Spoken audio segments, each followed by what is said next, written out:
riverside and plunge of the waterfall. Max gently released Finn's arm and they collapsed in a wet, panting heap. Genevieve's cold, shaking hands found his face. Her blonde curly hair was a mass of wet tangled and her lips were blue, but her eyes were clear. "Finn, are you all right?" Even nodding felt like so much work, but he managed. "Yes." "Are you?" "Yes." She stared at him long enough to make him feel silly lying on the ground. He slowly sat up, muscles protesting. She was still staring when he met her eyes again. "You saved me. And my dad." "Finn." "I think," Finn said, his voice a low rasp. He couldn't think about it right now, everything that had happened. He was suddenly exhausted and the last thing they needed right now was any meltdowns. For all they knew the village was still in trouble and he might still need to help. "We should." Genevieve tackled him in a hug, her arms right around his neck. "You came for me." Finn dropped his forehead onto her shoulder and hugged her back. "I didn't think. I just ran." They stayed like that for nearly a minute. Finn forced back the overwhelming fear that surged in his chest. "You're shaking," Genevieve murmured. Adrenaline was all he said. He didn't trust himself to say anything else. In fact, he felt no shame in thinking that he'd be perfectly content sitting in the grass and holding her tightly for the remainder of the day. Reminding himself that she was here, that she was safe now helped ease the panic that threatened to overwhelm him. Pulling back, Genevieve surveyed his expression. Then snorted. "What?" Finn asked. "You look terrible." Amusement sparked in his chest and he prodded a sipping curl that lay on her shoulder. "Likewise. But I think we should thank Max, don't you think? We'd probably be dead if it weren't for him." Genevieve turned toward the shockjaw, who was sitting a few feet away, watching over them. Finn knew that look. A busybody parent watching the younglings to make sure they were all right. "Yes." Genevieve stood on shaky legs and approached him. "How did you know where we were?" "He probably heard you scream," Finn said, slowly coming to stand. His body screamed in protest.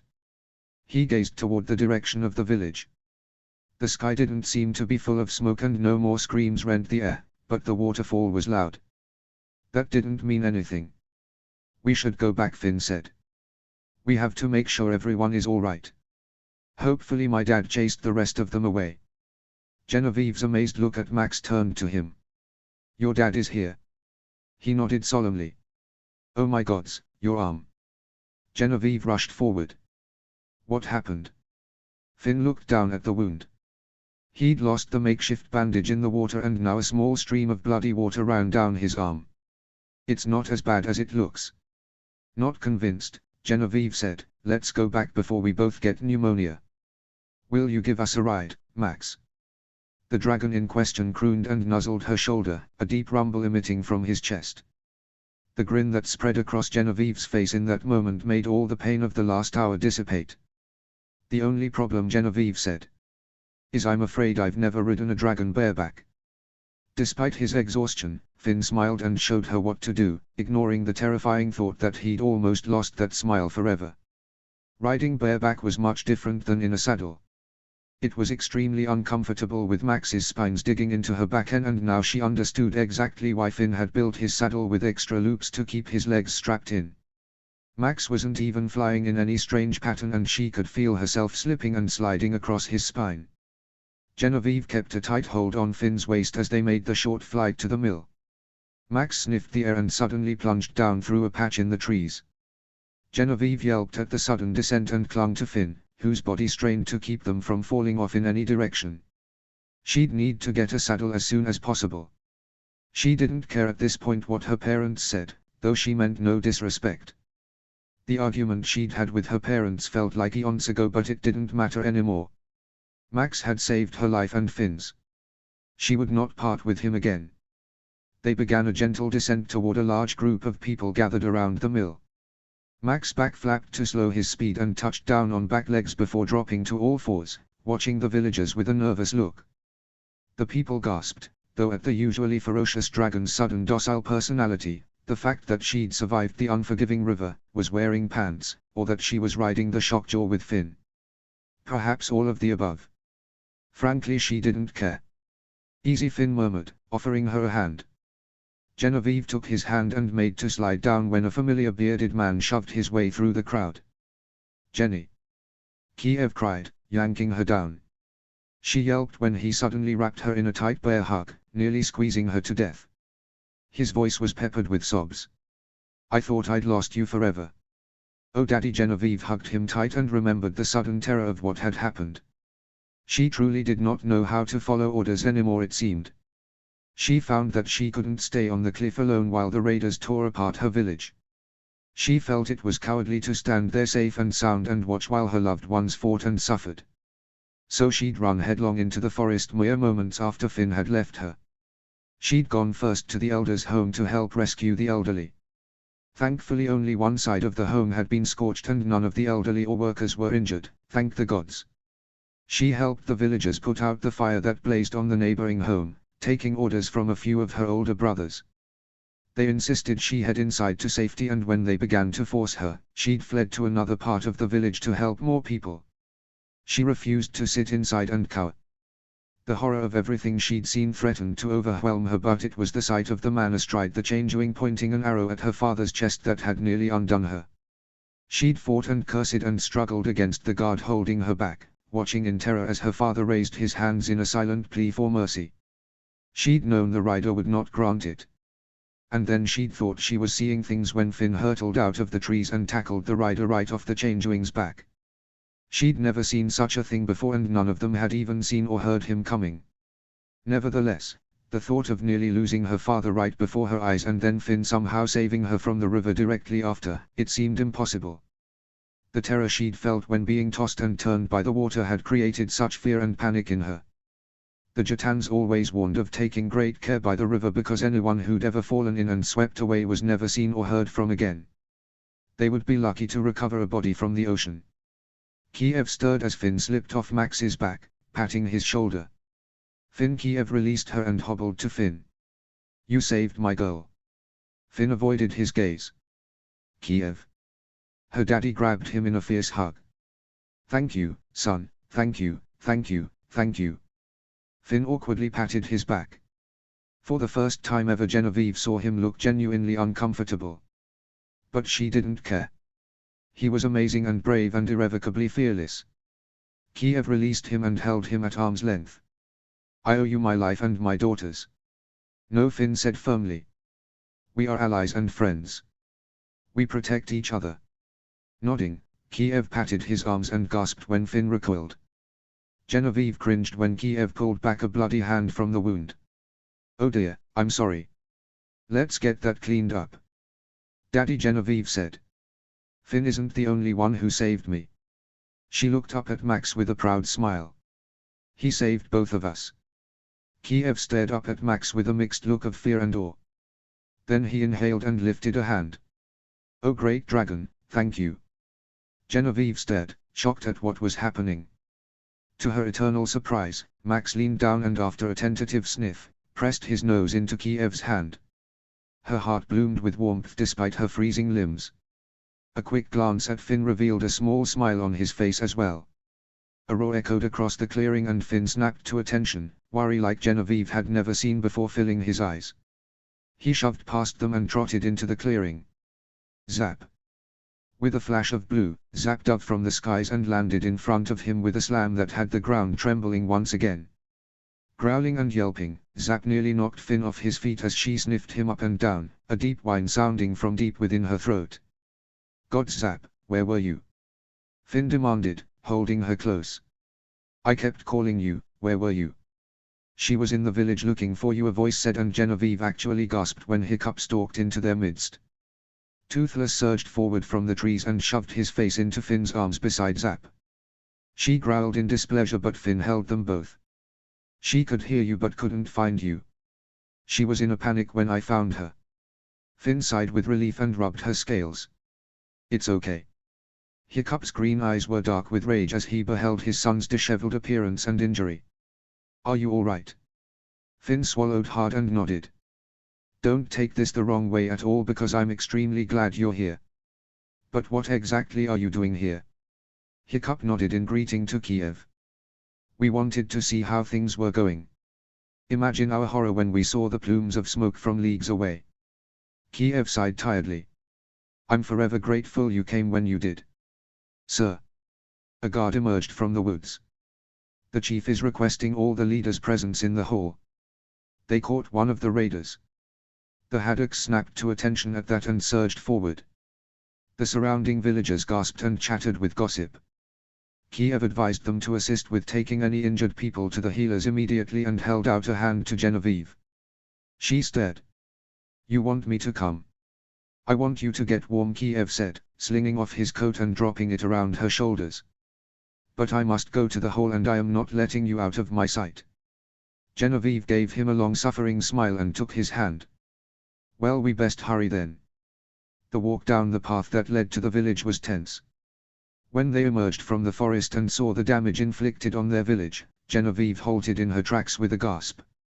The buildings that had been burned and shattered from dragon fire, the formerly well-worn streets battered by explosions. The bodies of fallen warriors and raiders and dragons that littered the streets.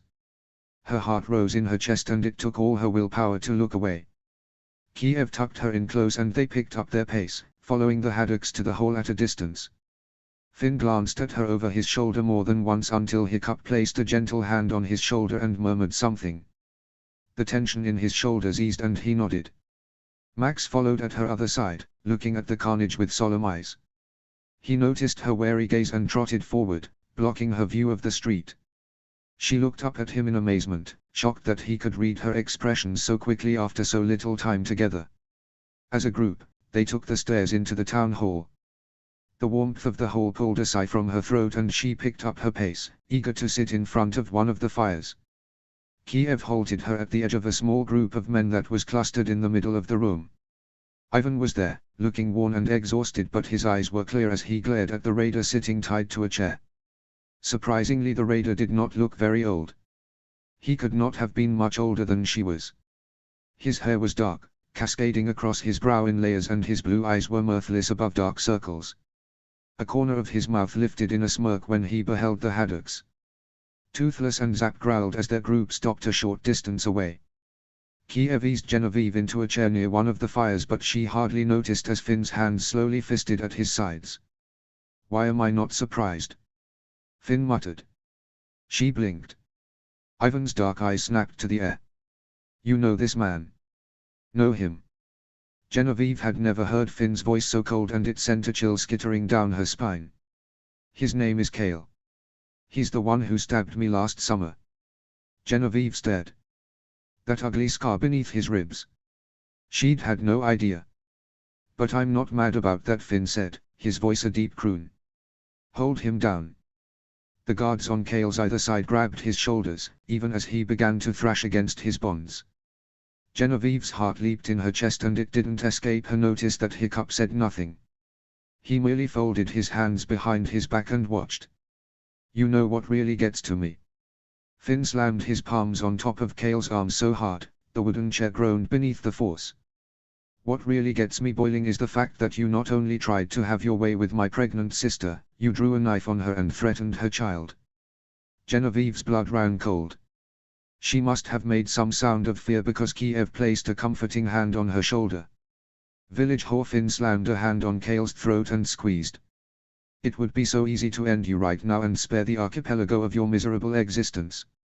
After all, nobody would miss you.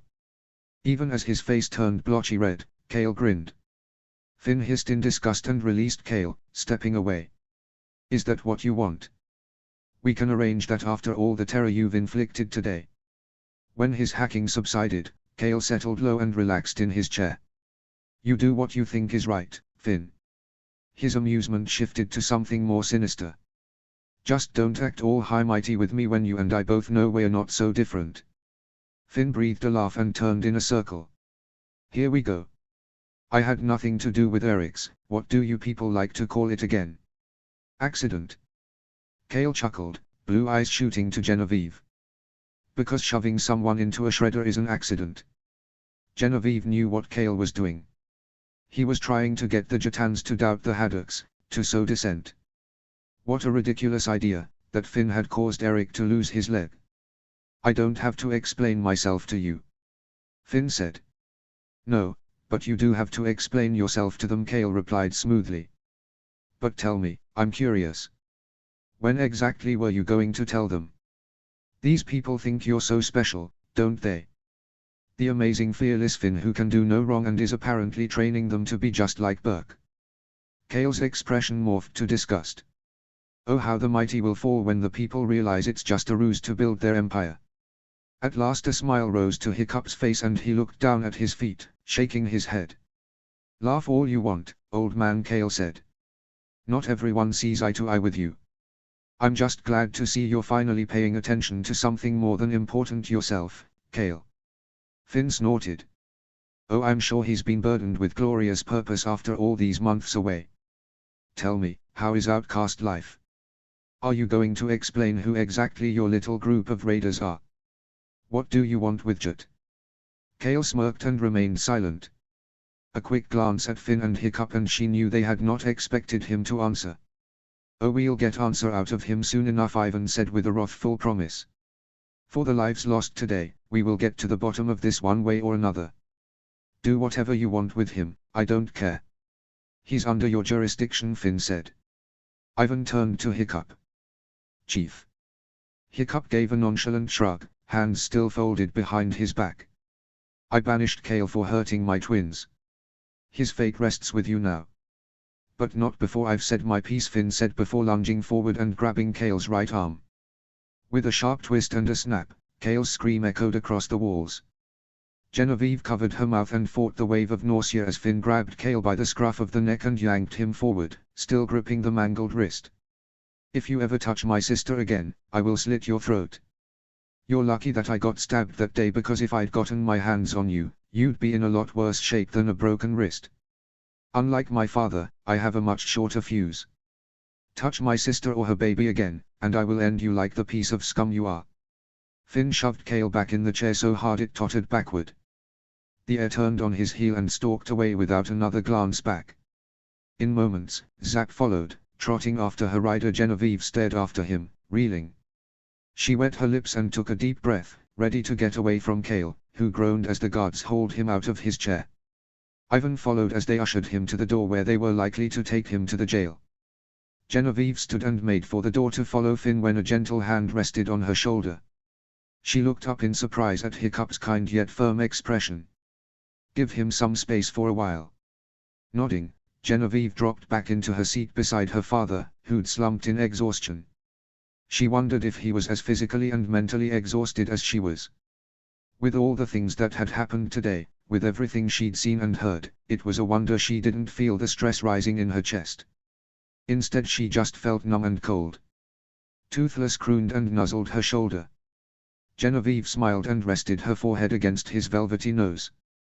I don't know about you all, but it's been a long day. The men chuckled and Kiev wrapped a comforting arm around her shoulder. She didn't even want to consider the number of projects that waited outside to clean up the village. Despite her exhaustion, a dozen questions flitted through her mind.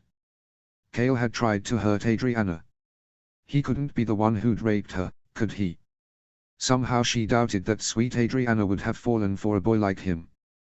Kale didn't seem to be one who could fake happiness or kindness even if he tried. He felt like he was nothing but darkness. But he'd alluded to the idea that Finn was responsible for Eric's losing his leg. How could that be? Something about a shredder. She wondered what sort of contraption it was that could warrant someone losing a leg and why one would use such an item. The thing that most captured her attention though was the ferocity of how Finn had dealt with Kale. Thus far she'd seen him as nothing but kind, carefree, happy. But in light of running into Kale, an old nemesis of sorts, it had brought out someone cold, harsh and violent. Fear and confusion wrapped itself around her heart and she abruptly looked at Hiccup, who was staring off into space. Can I ask you something? Hiccup's green eyes snapped to hers and he waited. Genevieve thought through her words carefully. When Finn was talking to Kale. We've never seen him that. She couldn't say it. The chief's gaze softened. Finn is a warrior at heart, General. When his loved ones are threatened, he'll do whatever it takes to protect them. The words dulled her sudden unsurety and she nodded. Leaning against her father's arm, she closed her eyes and relaxed, fully ready for the day to be over. The wind howled, chilling him to the bone. Parts of his clothing were still wet, but the shaking in his hands had nothing to do with the cold.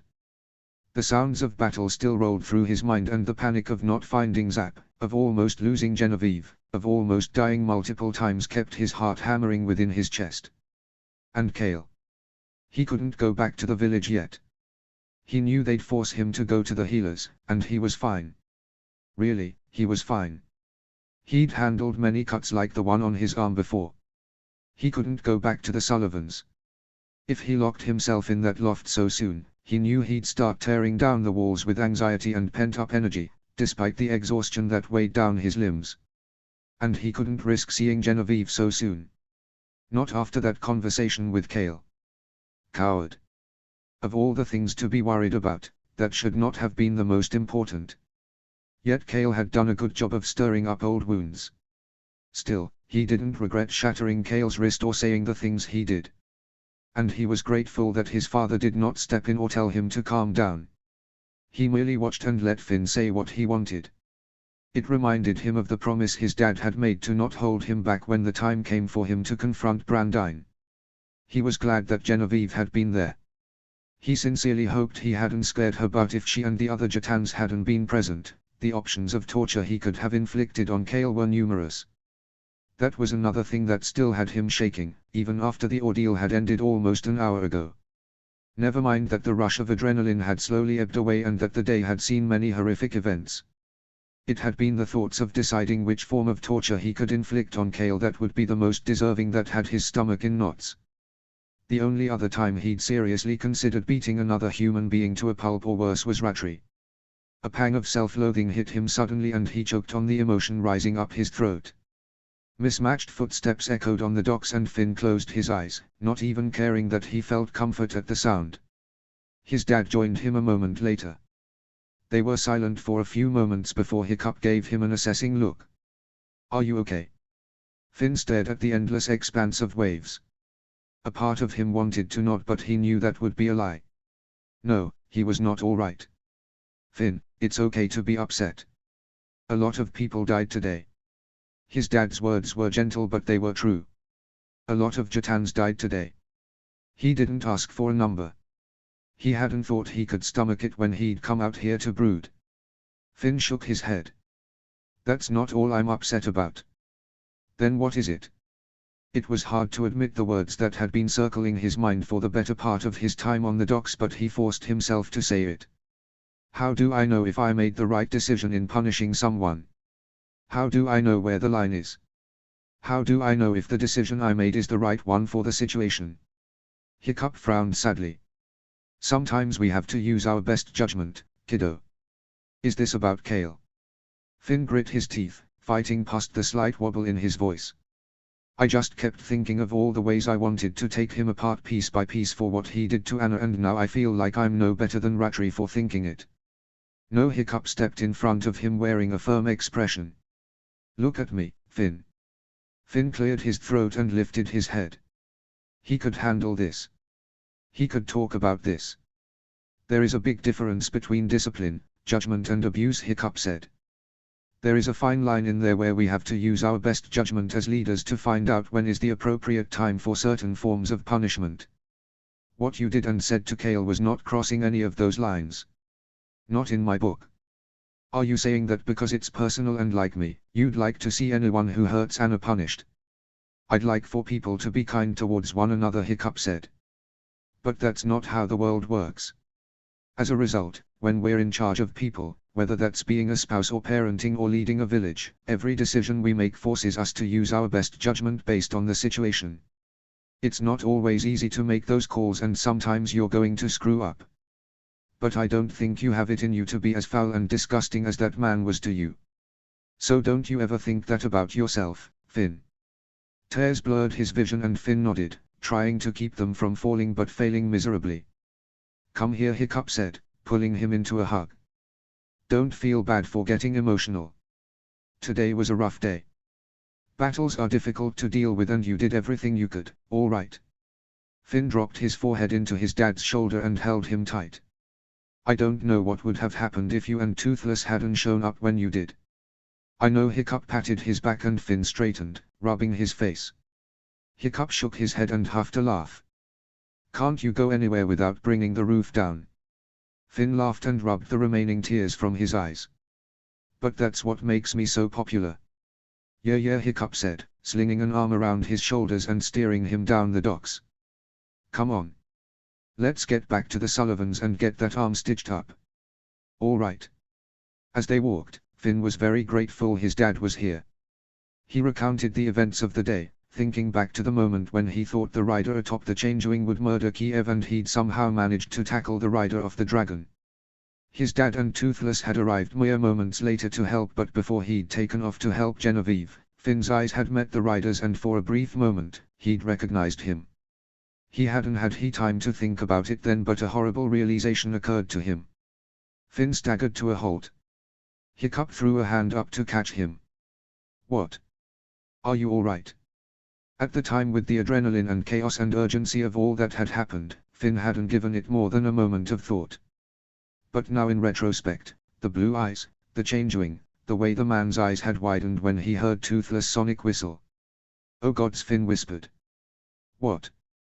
Hiccup demanded. It was Brandine, Finn said, staring in horror at his dad. It was Brandine on the Changewing. Chapter 33, City of the Dead. Chapter text. Eric came down the stairs around 8 to the smell of eggs and bacon. He gave the Sullivans a smile when they greeted him with a hearty, "Good morning," adjusting his jacket as he went. Before he could select a seat, Molly Sullivan had already slid a plate of bacon and eggs toward him. "Cold day today," she said, skirts swishing as she bustled around the kitchen and dining area. "Anything else I can get you?" "More bacon. Pancakes. Coffee." Eric grinned, pulling the plate towards himself. "No, this is perfect. Thank you." Genevieve was nursing a large mug of coffee across from him, eyeing Thuggery as he slumped in his seat. Eric had learned that the young man served on the guard, particularly the night watch.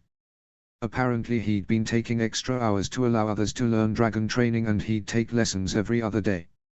"All right," Molly said. "And what will Finn have?" Eric waved a hand. "Don't worry about him, he's already gone." Molly blinked. "Gone? When?" Genevieve asked. "We never heard him leave." "He's an early bird," Eric explained, downing his eggs and toast as fast as he could. "As a matter of fact, I'm sure he's going to bite my head off when I finally show up." "Well, it's still early," Molly said, glancing outside at the dusky morning. "What time does he normally head out?" "Hard to say, seeing as I myself don't see the morning if I can help it." Here, Thuggery cried. "Oh hush," Molly sculled. "Tell me he at least ate something." Eric winced. "I assume so." "Genevieve," Molly announced in a commanding tone, bustling back into the kitchen. "You're taking breakfast to him." The girl winced. "Oh, but I have prior engagements." "Nothing is more important than making sure Fearless Finn stays healthy," Molly said plainly. "Whatever will the other tribes say if they found out he didn't last injured for a single day?" Genevieve opened her mouth to reply when a door down the hall opened. Hiccup emerged, wearing thick riding gear, perfect for the cold seasons. Molly froze. "You're still here?" Hiccup smiled in confusion. "Yes. I guess I assumed since your son took off in the wee hours of the morning that meant father like son." "Oh, don't mind him," Hiccup said, taking a chair beside Eric. "He's been an early riser his entire life. Doesn't make a sound, just gets up," and he made a flourishing gesture toward the door. He smiled gratefully when Molly set a heaping plate of bacon and eggs before him as well. "What does he do at such an early hour?" Genevieve asked. "The shops don't open until 9 and he can't possibly get much done in the arena if his entire team is still sleeping." Hiccup accepted a cup of coffee from Molly and raised it to his lips. "Probably exploring with Zap." Eric chuckled at the intrigue written all over Genevieve's face. Hiccup sipped his coffee and he blinked in surprise. "It's good, isn't it?" Genevieve said, interest in Finn forgotten. "It's my favorite blend." "Where do you import it from?" I'll be changing the budget to have some of this brought in. Our stuff is homegrown, Thuggery said, standing and grabbing a large paper bag from a nearby cabinet. Here, take a sniff. Hiccup opened the bag and Eric leaned over to take a deep inhale. Oh, that is nice. I thought you hated coffee. Hiccup asked. To drink, yes. I don't mind the smell.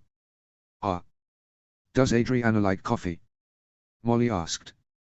Decidedly not, Eric said, smirking at Hiccup. The chief frowned.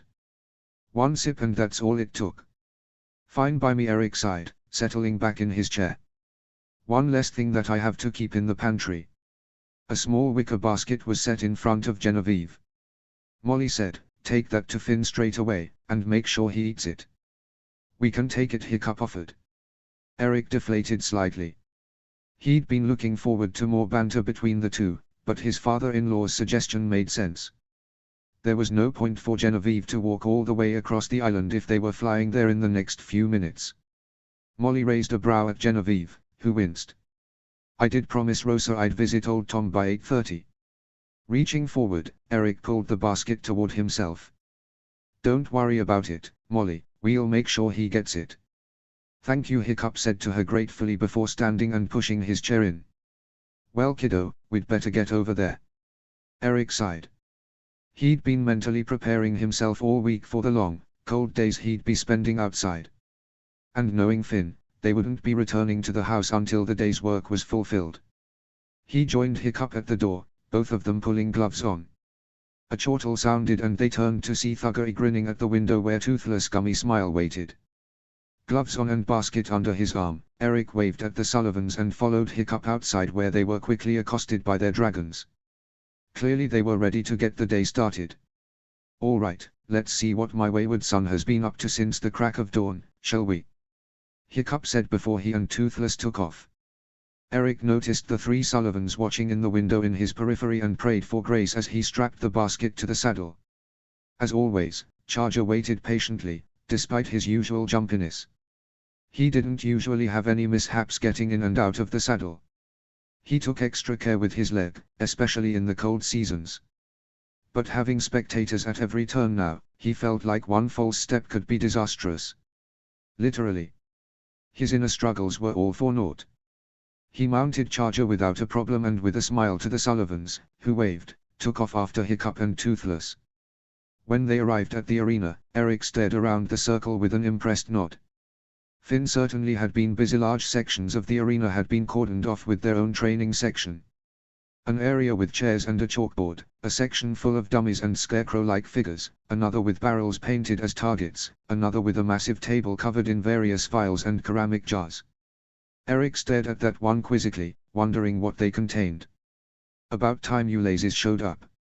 Eric gave a mock frown toward his brother-in-law as he sauntered into the arena carrying a large empty barrel, which he added to the others. But I need my beauty sleep if I am to be of any assistance. We'll sleep on the weekend, Blondie. Finn stated. He sighed, looking around the arena as if checking off a mental list. Though his breath clouded in front of him, Eric could tell today would be a little warmer than it had been. The wind had died down in the night and the clouds were sparse, allowing sunlight to appear. Looks good, Hiccup said impressively. Are you ready? As ready as I'll ever be, Finn said. Oh, Eric remembered, turning and untying the basket from Charger's saddle. The Nada squawked when Zack trotted into the arena and he charged across the stones to greet her. Eric held out the basket to Finn. Molly sends her regards. Finn snorted. I had a feeling this might happen. Be prepared to be smothered with questions, Eric said. Between Molly and Genevieve, I think they'll have your schedule and life habits completely memorized by the time you come home. I've dealt with worse, Finn said, pulling out a blueberry muffin and metal tin. Wonder what's in here. Coffee, orange juice, water, Hiccup shrugged. In my experience, just take a swig and be surprised. Eric made a face. Of all the opposing flavors to not be prepared for, I'd say those would be the worst three. Finn shrugged, pulling off the cap and peering into the dark interior. I'll play. Taking a large gulp, he blinked and swallowed. Cider. Eat up, kiddo, Hiccup said, turning toward the doors. They'll be here soon. Eric helped Hiccup organize a few of the tables in their spare time, giving Finn a break to eat. He couldn't help looking into the various ceramic jars and was satisfied to find all manners of dragon poison and antidotes. "Don't mix those up or we're doomed," Hiccup warned. "Should be all fine and good unless someone gets poisoned," Eric said. "Which I assume is not on the agenda." Finn merely smirked from across the arena. Suddenly Eric was very thankful that he was not a Jatan trainee. Slowly but surely the other hooligans trickled in, stretching, chatting, or in Helga's case, jogging around the arena to warm up. During her last lap, Finn joined her, which turned into Zap joining the fray. By the time the first Jatans were arriving, Finn and Helga were red from exertion and Zap's tongue was lolling past her chin. Ivan, Kiev and Thuggery entered the arena, the growing crowd parting for them. Ivan sighed, nervous excitement in his eyes as he joined the haddocks. "The arena looks a lot different." "Oh, this is nothing," Finn said. "Just wait until everything has a scorched look to it. Then it'll look just like ours." Kiev chuckled, peering over his shoulder. It seemed the crowd had doubled in the last few moments. At long last, the gate closed and the chatter quieted. Eric shoved his hands into his pockets, wondering if Hiccup would lead the charge in training. Many people seemed to be expecting this, as they were looking at the chief. Hiccup, however, merely looked to his son and nodded. Finn faced the crowd. "All right people, who's ready to train dragons?" 100 hands flew into the air and Eric knew he wasn't the only one smiling when Finn smirked. "Let's get started." Late that afternoon, Genevieve walked through the gate into the arena at a brisk pace, trying to beat the wind blowing in from the sea. Brushing past the men guarding the entrance, she found a seat in the stands, surprised at the number of people watching the training and amazed at the sight that greeted her in the arena. A dozen dragons stood in a straight line with a man standing in front of each one. Every man held a fish out and the dragons seemed to be taking the food without complaint or disgruntled behavior. In fact, many of them were stepping closer to the humans and, in a few cases, even nuzzling their hands. Curiously, one Nada had even begun fiddling with a young man's coat and scarf. "What's it doing?" he asked over his shoulder. Finn, standing a few feet behind the young man, replied, "He is grooming you." Nadas are proud and vain, they like things a certain way, and if it's not good enough, they'll fix it. You should be flattered. The purple Nada in question squawked and bumped the young man's chest, accidentally knocking him flat on his back. The dragon hopped back in surprise before inching forward, leaning closer to him. And waited. "Grab his horn," Finn instructed. The young man grabbed the dragon's horn and the dragon straightened, effortless pulling him to his feet. The second the young man let its horn go, the dragon was walking around him, straightening his clothes once more. Finn nodded in approval and ambled down the row to watch the others. Genevieve couldn't believe that in a matter of a day, she could see the difference in their training. With Finn and the others here, they'd be professionals before long, she could feel it. As if the mere thought caused a bad reaction, a dragon roared across the arena and the trainee scurried away. The dragon, another Nada, raised its spiky tail and whipped it to the side with a savage fling. Spikes shot across the arena, causing people to hit the deck. Finn snapped back in time for a spike to slam into the stone wall right where his head had been just milliseconds before. Well, it was a work in progress. Finn yanked the spike out of the wall and tossed it into a nearby crate before approaching the Nada, whose tail was still upheld, spikes sticking up in all directions. It cocked its head, watching him walk past and Genevieve watched in growing horror and fascination as he walked toward that lethal tail. Just 2 weeks ago she'd seen a man nearly bludgeoned by one of those. Calmly, Finn placed a hand on the dragon's tail and pet it downwards. "Been a long day, huh, big guy?" The Nada cocked its head at him again, head spines widening in what seemed to be curiosity. "Well, you shouldn't take it out on him," Finn added, turning and gesturing with a finger toward the trainee, who cautiously approached. "He's still learning, you know." The Nada squawked. "Pet his spikes down," Finn instructed before ducking under the tail and doing the same on the other side. Genevieve watched in fascination as the dragon gradually relaxed, all the spines smoothing down. He seemed to be preening actually. Finally, the men stepped back and it regarded them with a beady eye. Not quite convinced, she supposed, but tolerant. That's when Eric approached with a vial in his hand. "Here, try this. He poured a small amount of a liquid into the trainee's hand. Charger can't resist when I break out the whale oil. Rubbing his hands together, the trainee slowly approached the nadder once more. The dragon sniffed, bending lower at the scent. I know you're still learning, so I don't expect it to happen in a day, Finn said. But if you keep approaching him cautiously, he's not going to trust you. The trainee nodded, took a deep breath and exhaled. Staring up at the dragon, he slowly lifted a hand. The dragon sniffed the air but didn't move. They were silent for a few moments before the trainee finally sighed and looked over his shoulder at Finn and Eric. Before he could speak, Genevieve saw the nadder press his nose into the man's palm. He froze before looking back at the dragon in shock and wonder. Finn and Eric both smiled in approval. Suddenly, Genevieve envied the man. She'd been allowed to touch Toothless yesterday, or rather he'd nearly shoved his face into her palm. He'd seemed eager to officially meet her. She wished she had the opportunity to train. If she could, what dragon would she be paired off with? All right people, I think that's enough for the day, Finn called to the group, who paused in their training and gathered around, dragons in tow. This was a great first day. Come back tomorrow ready to start day 2. Any questions? The men shook their heads. Apparently each was satisfied with the amount of learning they'd had today. Great. See you tomorrow then. Genevieve watched the men trickle out, their conversation an excited chatter of all they'd learned, the dragons on their heels. She marveled at the large beasts following their new human friends without fear in their eyes. Her father and brother were speaking with Hiccup on the opposite side of the arena. When the last of the trainees left and the door finally slammed closed, Finn and Eric slumped on 2 barrels. Day 1, boys, Hiccup said, trekking across the arena toward them. How do you feel? Exhausted. Eric sighed. How does Astrid do this every day? Hiccup shrugged. She's been doing it since we were your age.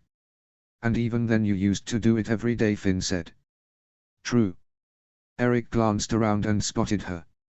Hi Jen. Hi. She smiled and waved, trying not to think too hard about the way Finn searched the stands at the sound of her voice. Well, it's almost dinner time, Kiev stated, joining the group with Ivan. Shall we be off? Actually, there's one more thing I'd like to do, Finn said. What's that? Placing his fingers in his mouth, Finn whistled. The pitch was very high and traveled far, echoing off the stone walls before it disappeared. Her dad and brother blinked in confusion, but Hiccup and Eric waited expectantly. They waited for nearly a minute before Kiev spoke. What are we waiting for? Beauty and the Beast.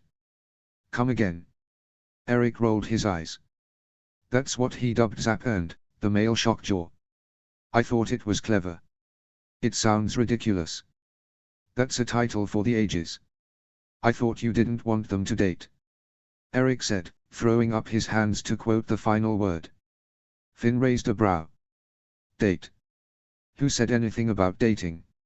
She's just teaching him some manners, that's all. Speaking of, Hiccup interrupted, eyes on the sky. Genevieve twisted in her seat to see the 2 blue dragons flying in from the ocean. Once again she was shocked at how they'd managed to train the dragon so quickly. He'd been so volatile and beastly since the day he'd been rescued, she'd have thought him impossible to train. She soon realized how mistaken she was. The 2 shockjaws were attached to each other by what looked to be a sturdy yet lengthy chain tied around their necks. At first Genevieve was shocked at the idea, knowing the haddock's values, but upon closer inspection she noticed it to be little more than a mere chain. Clasps and leather loops circled their necks, so it only tightened by how much the dragon pulled on either end. It would force each dragon to have some give or take as they flew. It was a great way to occupy the energetic female and keep the male from escaping. Zap was practically dragging the male toward the arena, a feat that displayed her strength. The male was growling fiercely and pumping his wings as hard as he could toward the ocean. Eventually he relented and followed her to the arena, exhausted. They landed and the male backed away from the humans, a snarl already curling his face. Zap growled over her shoulder, clearly annoyed with him.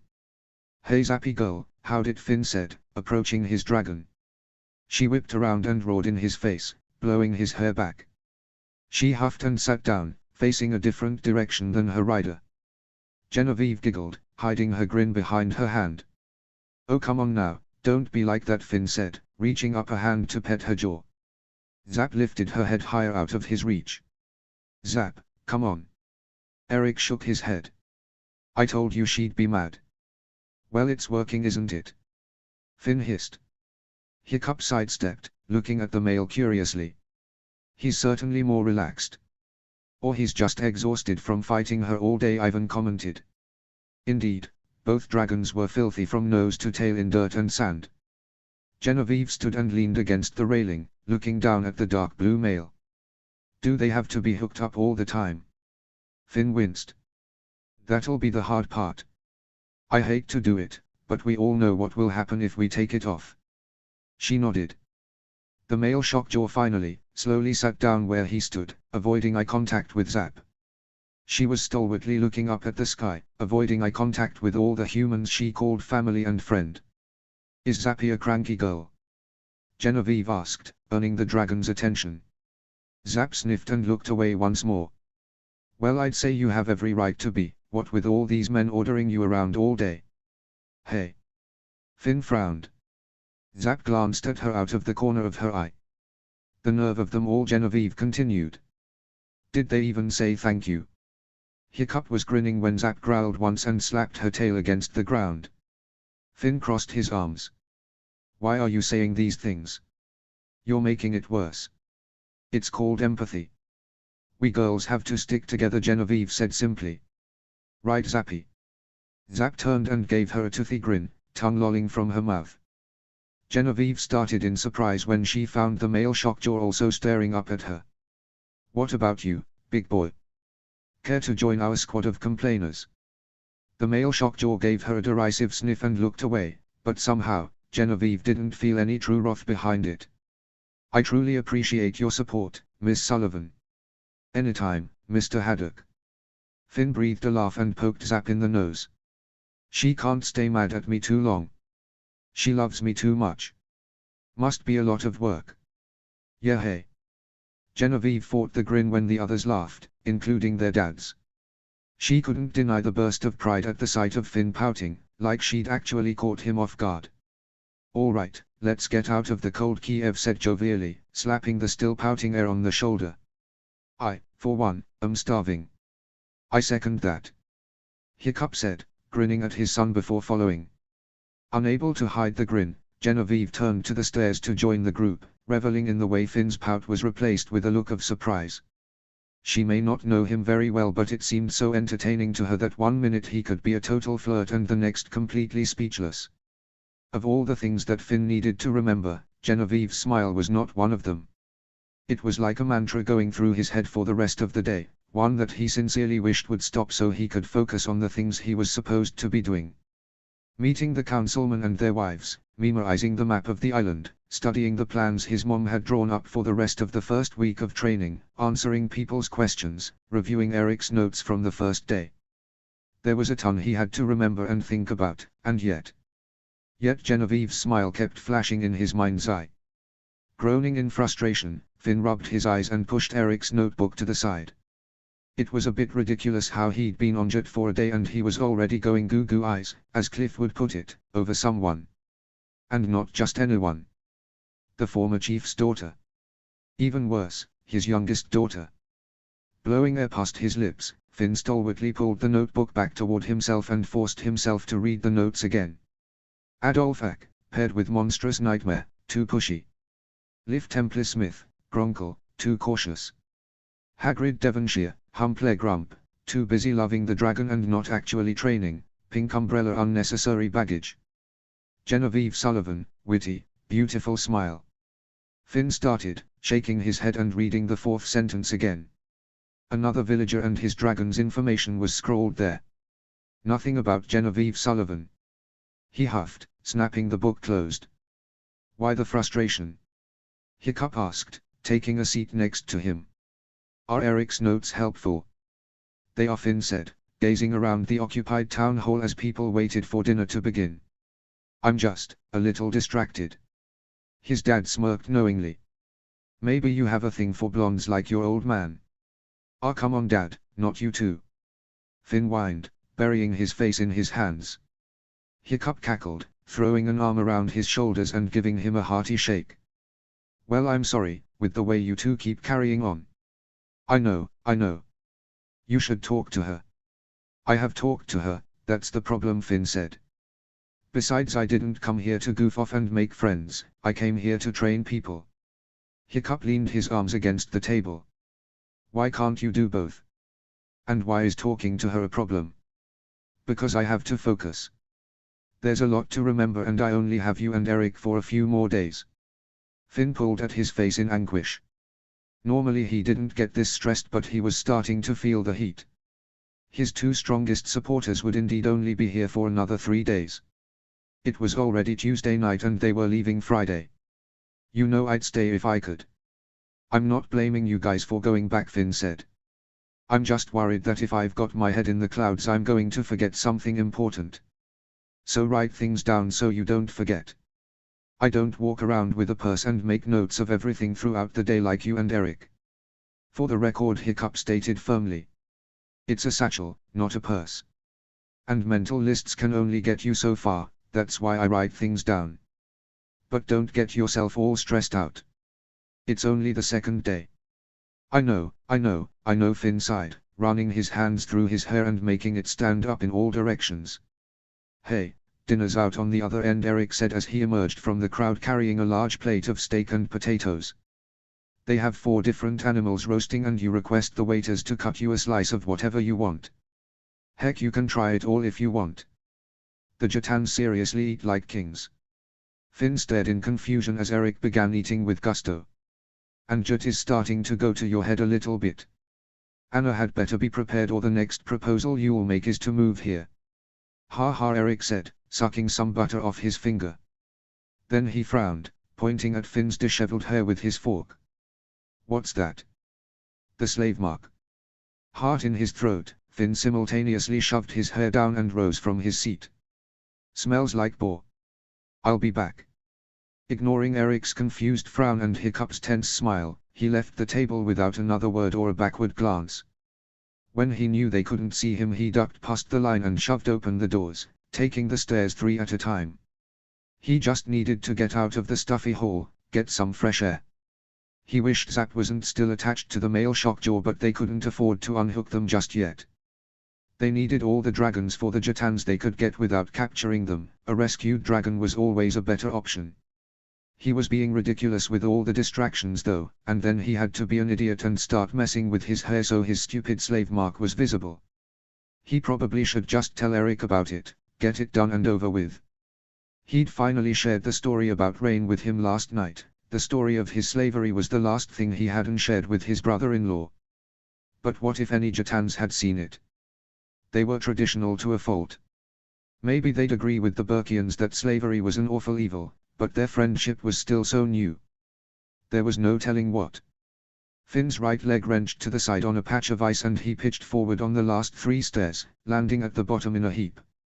His knee flared in pain and he bit back a groan. He heard the sound of running steps before someone was kneeling in front of him, hands pulling him to his feet. Oh my gods, are you alright? Yeah, I'm Finn froze. It was Genevieve. Her dark eyes were wide. That looked very painful. Are you sure you're okay? Finn got to his feet, ignoring his throbbing knee. I'm alright. Just a little ice. Genevieve wiped the snow from his jacket and sighed. Gave me a heart attack. Are you always this reckless? Grinning, Finn shoved his hands in his pockets.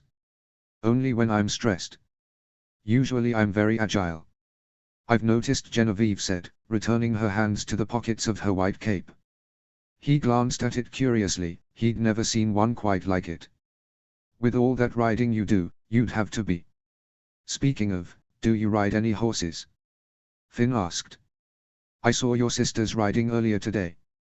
Mostly in the summer. Our family always takes an annual picnic in the western fields and we ride out there. One of the few times a year that I get to wear pants. She said this in a tone that made him cock his head. Not a fan of skirts.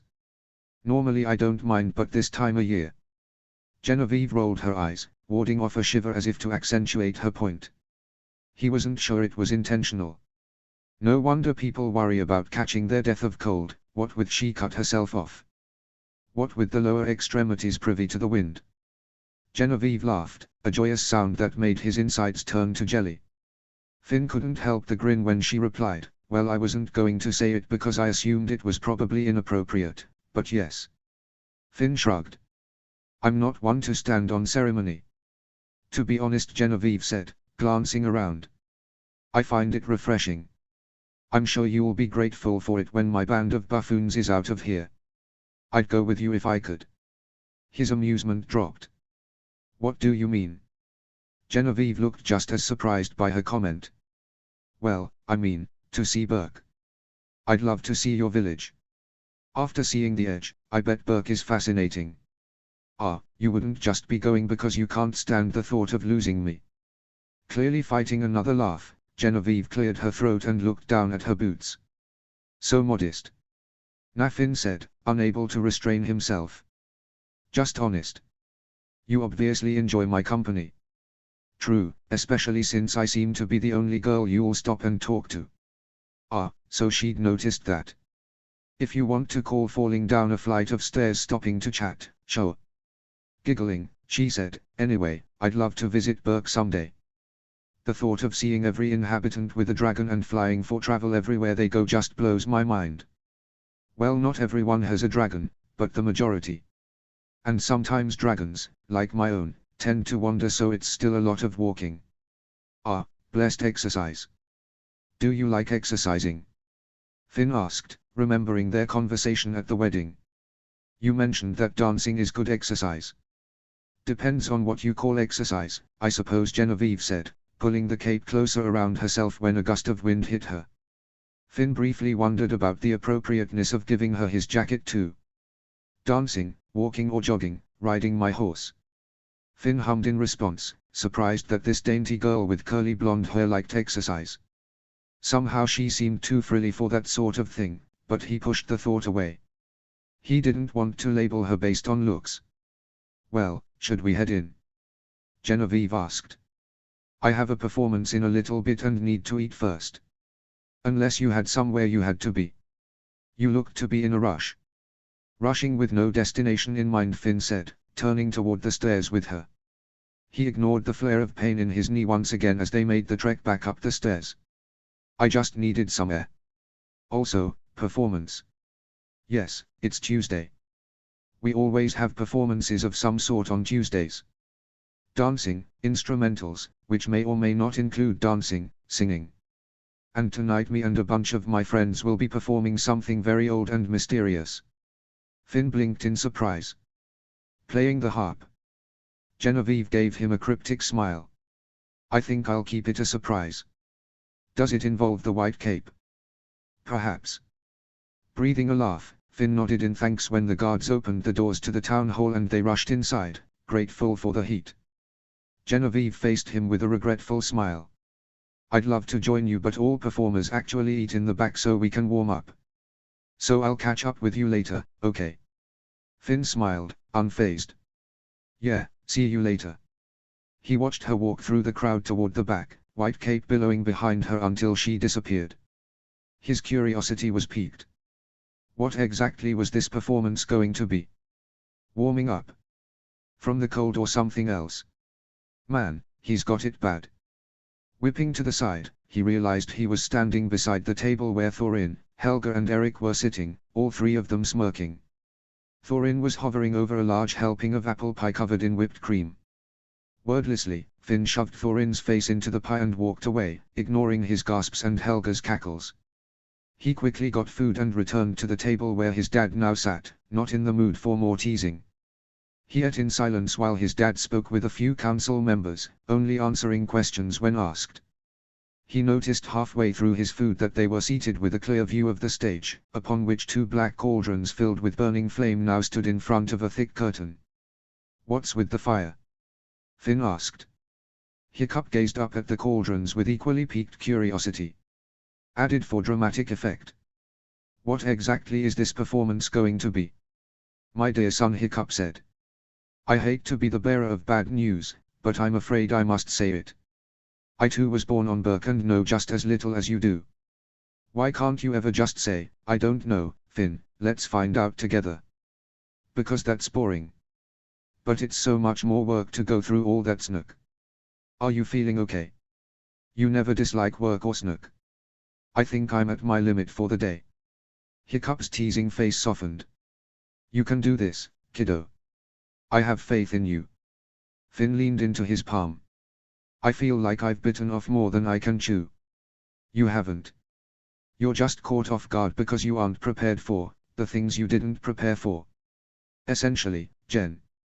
Kiev, what's this performance about exactly? Hiccup asked in a loud voice, effectively cutting off Finn's remark.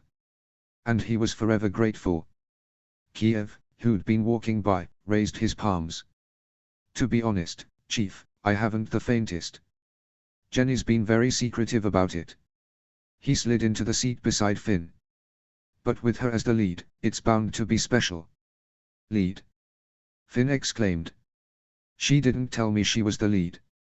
Both chieftains blinked and faced him. When did she tell you about the performance? Hiccup asked. Earlier, Finn said defensively. Hiccup replied, looking away too innocently to really be innocent. Kiev was also watching him curiously, making his face heat. We just talked outside like 15 minutes ago. It was nothing. Kiev said, looking away. Finn paused. That wasn't the impression he wanted to make. Well, it wasn't nothing, it was a nice conversation and she told me about the performance, or at least that she's in it, she didn't give details. And we talked about Burke and riding horses and the family picnic you guys apparently always take. Finn glared at both men when grins spread across their faces. And it was very normal, civil, platonic conversation. My dear boy, whoever said it wasn't? Kiev asked innocently. Too innocently. Gods, help him. I wash my hands of all of you, Finn huffed, making to stand when the lights in the hall began to dim. Oh, it's beginning. Kiev said, yanking him back into his seat. How are they doing that? Hiccup asked, nodding to the fire pits. Asterisk asterisk asterisk asterisk asterisk asterisk. Kiev leaned across Finn to whisper, since the hall was quieting as people took their seats. Metal grates are slid in from the sides to dim the light, and you can slide different grates in to create patterns as well. Hiccup nodded in fascination. Finn knew for a fact that his dad's inventor brain was suddenly churning, and he wished he could go take the mechanism apart to see how it operated. Alas, their conversation was cut short when the black curtain was raised and a dozen caped figures stood in the shadows. The firelight from the two cauldrons cast flickering shadows across the room so Finn could barely see the table in front of him, but he could see the stage clearly. All the white capes were cast in an orange glow from the firelight flickering at the edges of the platform. Finn tried to glimpse which figure might be Genevieve, but he froze when he heard the harp begin plucking an eerie tune from somewhere in the hall. The softness of the instrument pulled him in and he stared up at the figures curiously, unsure what to expect. Then the figure in the center of the stage raised her head, and just as Finn recognized her face, she began to sing. I'm scared of what's inside my head. What's inside my soul? I feel like I'm running, but getting nowhere. Fear is suffocating me. I can't breathe. I feel like I'm drowning. I'm sinking deeper. White light fades to red as I enter the city of the dead. The other cloaked figures raised their heads and joined Genevieve in the chorus, filling the town hall with echoing, almost ghost-like tones that sent chills up and down his spine. Rex tremende majestatis. Qui salvando salvas gratis. Salve me, fons pietatis. Salve me, fons pietatis. X2. Genevieve's voice carried through the hall, the other singers quieting while she sang the next lines. She closed her eyes, raising her hands to her chest. She was the storyteller, pulling in the crowd with her voice, captivating them one by one. I feel it burning through my veins. It's driving me insane. The fever is rising. I'm going under. Memories flash before my eyes. I'm losing time. The poison is killing me. Taking over. White light fades to red as I enter the city of the dead. Rex tremende majestatis. Qui salvando salvas gratis. Salve me, fons pietatis. Salve me, fons pietatis. X2. The singers sang together in perfect, pure notes before they paired off into separate parts, forming a harmonious sound that built, rising in volume until it reached every corner of the hall and it seemed like the roof would come off. Quantus tremor est futurus. Quando judex est venturus. Quantus tremor est futurus. Quando judex est venturus. Damnata, invisus, ubic. Ab omnibus, ad infinitum. The white-clad singers carried the harmony once more while Genevieve sang a pure-noted echo that displayed her talent and kept in time with the others. Rex tremendae majestatis. Qui salvando salvas gratis. Salve me, fons pietatis. Salve me, fons pietatis. X2. As the harp faded into the deepest corners of the hall, the crowd erupted into cheers. Finn jumped, nearly upending the drink in his hand. His dad and Kiev were both standing, clapping with the rest of the crowd. He stared blankly ahead, reeling. The only thing he could think was that he now understood what it meant to have an out-of-body experience. He couldn't remember the last time his heart had pounded this hard or if his mind had ever been so blank. If anything had ever captivated his attention so fully. Hiccup shook his shoulder, pulling him out of his reverie. That was amazing. If only we Burkians had such talent. Finn cracked a smile. Yeah. Concern stole over his dad's face and he sat back down, the crowd still cheering around them and throwing flowers. You okay? Yeah. I'm good. Why wouldn't I be? Because you look really funny. Hiccup poked his cheek and Finn pulled away, scowling. That's more like it. I'm fine. Isn't she amazing? Kiev shouted over the din, pride covering his features. Numb as he was, Finn didn't have the fortitude to deny it. Yes. Yes, she is. Breathless from the performance and bowing and gathering flowers, Genevieve left the stage via the small stairway and pushed her way through the crowd toward her dad. Kiev hugged her tightly. Oh Jenny, that was spectacular. Kiev gushed. How long? Weeks. Genevieve said, holding a wrapping of flowers to her chest. We found the music in the library archives. It's very old and when we sang it for the first time, we knew we just had to perform it. And with the Burkians visiting she paused at the sight of the beaming Hiccup and strangely ruffled-looking Finn standing just beyond her father. Well, we thought it was time. Well you certainly blew us all away Kiev said, wrapping an arm around her shoulders and stepping to the side so the Haddocks could see her properly. I'll be chasing away all these eligible bachelors with a stick for the next month. Oh daddy, please Genevieve sighed, though she couldn't fight the happy grin. The performance had gone perfectly. She tugged back the hood on her cape and pulled the loose braid out of the back. With the exception of a few stray curls, she'd kept it all tucked away. With all the people moving around in the hall now, it was quickly getting hot. That was beautiful, Genevieve Hiccup said. We've never seen or heard anything like that on Burke. Thank you. She looked to Finn, who looked like he was struggling for words.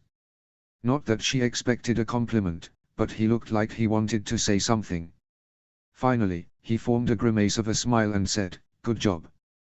Unsure what to think, she merely smiled and said, thanks. She decided not to think too hard about it. At least not right now. Hey sis. Thuggery said, emerging from the crowd with a large grin. Nicely done, as always. My next performance will have to be doubly awesome to top that. Always a competition with you two Kiev sighed. Hiccup blinked. You sing too? Thuggery snorted. Nope. Instrumentalist. He helps keep the beat so people can dance in time to the music. Genevieve added. Just think, without my expertise, people would be stepping on each other's toes and everything. Thuggery elbowed Finn, who was standing there with a rather blank look on his face. How about you? Any special talents? With your voice you'd probably make a nice baritone. Finn started.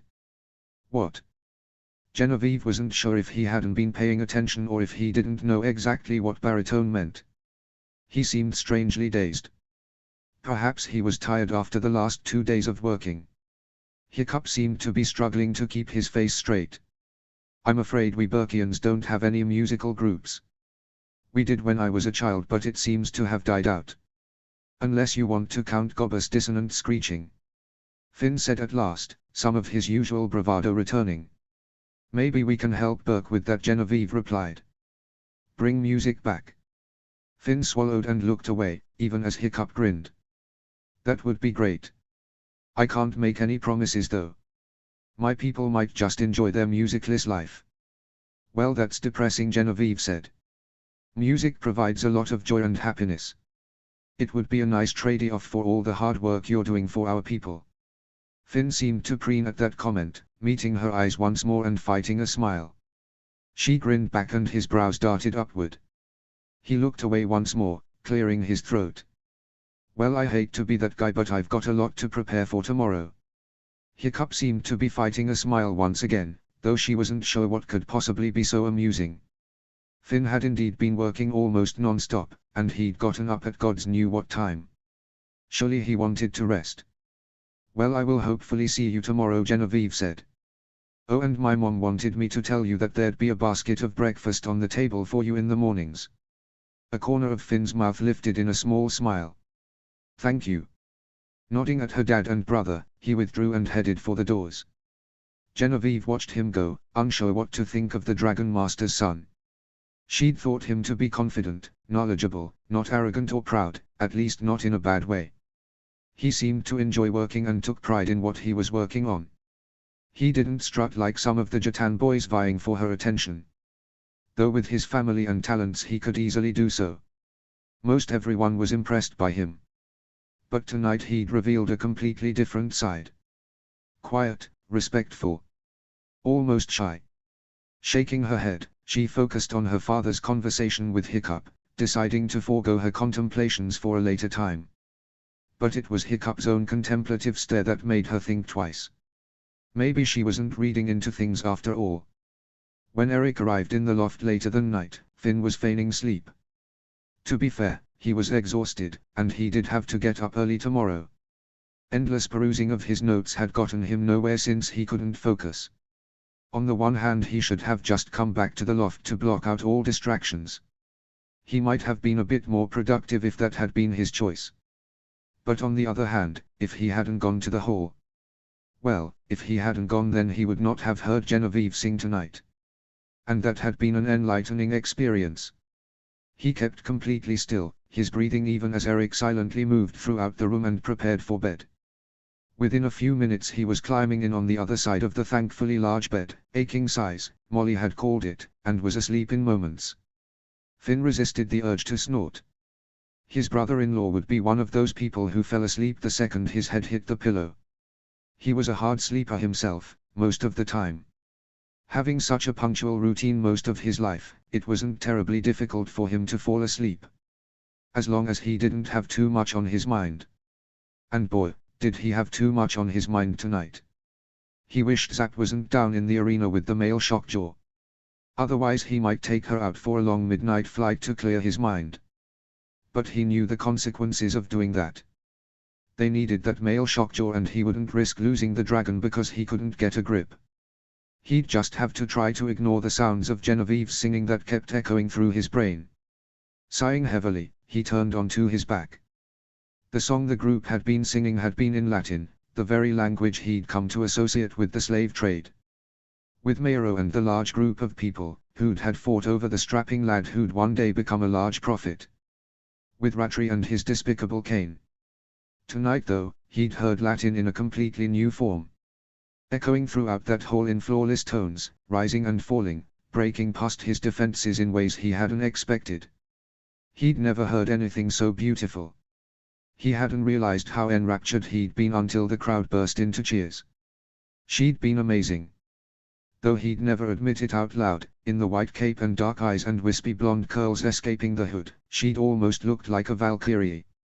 Ethereal, striking, untouchable. Perhaps he shouldn't fight it.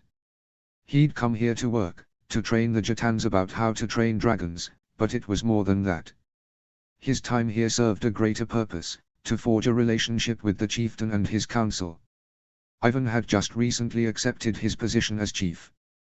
With all luck, he and Finn would serve their tribes at the same time. But Genevieve. Finn exhaled, willing his stubborn heart to let it go. To stop overthinking things. Genevieve indeed was smart, beautiful, talented. He couldn't deny that he was curious to know more about her. Maybe his dad had a point, why couldn't he do both? He could do both. He could be himself, get to know her better, and train the Jatans. She seemed intrigued enough about dragons that it wouldn't be difficult to engage her in conversation. But he'd acted a bit ridiculously tonight. Fearless Finn wasn't shy or awkward, and least of all standoffish. With that thought, he resolved to stop overthinking everything. To do what he came to do for training, and be himself around Genevieve. Stop worrying about what other people thought, ignore whoever might be smirking at his shoulder, mainly, his dad. He certainly didn't know the future, but he couldn't help but feel a kernel of excitement. After all, he hadn't had a crush on a girl in a long time, and he wasn't sure if he'd ever met anyone quite like Genevieve. In her bedroom a floor below, Genevieve brushed out the wet tangle of curls, wincing at one particular snag. Sometimes she wished for straight hair, though most of her friends envied her for her voluminous curls. If only they knew. After the performance, she'd begun the long trek home in the snow. Her father had offered his cloak but she'd declined it, unwilling to risk his health because of her shivering. While he wasn't exactly old, he was getting to the point where he could no longer say he was middle-aged. In fact, that was half the reason Ivan had taken over at last.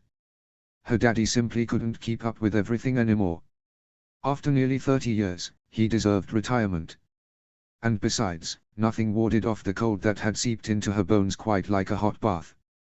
It was a lot of work, carrying the numerous buckets of water up the stairs, trying not to spill, and finally warming the water under the small bin of coals. On her third trek up the stairs, Eric had returned. He'd eagerly assisted carrying the last few buckets of water for her, chatting her up all the while. He'd asked her about the music, especially about the fact it was in Latin, nearly demanding to know what the translation was. Going off memory was terrible and sadly she'd left the sheet music in her folder at the hall. Eric had been satisfied though, explaining he couldn't wait to tell his Annie about the whole thing. Grinning, Genevieve finished with the tangles, as satisfied as she could possibly be. She was pleased to have made fast friends with Eric. He was calm, collected, patient, and fascinated by all Jet had to offer. It made for easy conversation. Finn, on the other hand. Her grin slowly disappeared as she looked up at the ceiling, toward the loft that was right above her bedroom. She heard nothing from the upstairs. Eric must have retired soon after bidding her good night. Finn had already been upstairs with the candles blown out by the time she returned home. She couldn't figure him out. She couldn't deny that fearless Finn fascinated her a bit, looks aside. She'd heard the other female singers whispering about him before the performance, hoping he'd be present. She'd kept her own thoughts to herself, especially the small fact that she'd just had a conversation with him minutes prior. She hadn't expected him to be in the front row. Or stare up at her with such wonder in his blue eyes. Shaking her head a bit, she stood and rummaged in her top drawer for warm socks. In the few days she'd known him, and even on Eric and Adriana's wedding as she'd observed, he'd been in a constant flurry of activity. She wondered how anyone could have so much energy to take on such a workload, and still have the fortitude to stay in the town hall and converse with people he didn't know. She had a feeling it wasn't entirely out duty of that he did so. He seemed fairly sociable, like he had to be in the thick of things. At least, that was the impression he'd given her before the performance. Falling down the stairs aside when he'd looked a little stressed out. He'd seemed to relax within moments, easily carrying on conversation. So he wasn't easily uncomfortable. Any other person would be blushing in embarrassment if they'd fallen downstairs. After the performance though, he'd seemed hardly capable of getting 2 words out. Good job, he'd said. Blowing out her candle and bundling under the blankets, Genevieve sighed and propped her head under her arm. Nothing so far had given her the impression that he was insecure or meek. So what was it about the performance that had made him so? Was it the singing in Latin? Maybe not being able to understand the words had thrown him for a loop. Was it the music in general? Hiccup had seemed a bit reluctant to admit that Burke had very little music. Perhaps Finn just really wasn't accustomed to such things. Was it her? He didn't seem bothered when she said her mother would be setting out breakfast for him every morning. If only he knew that her mother wouldn't be the one setting a basket out for him in the mornings, but she would be herself. It had been a spontaneous decision. A test of sorts, to see how he'd react. He didn't seem disgruntled by the comment, even if it wasn't entirely truthful. She felt a little bad about the fib, but the sudden idea had seemed like a good idea at the time. Her mother would be proud of her volunteering at any rate. But he'd looked so flustered. She swallowed her sudden nerves, hoping against hope that it wasn't her. She performed like she always did, with passion and grace and excitement. She loved singing, performing, making people happy. Taking them to a new place in the words and sounds of written song. If he didn't like it. She sighed, hoping that was not the problem. If there even was a problem. He seemed like a great guy, confident, energetic, perhaps a touch too sarcastic or flirtatious, but respectful. But no matter how attractive or fascinating he was, she wouldn't sacrifice her hobbies for him. Or any boy for that matter.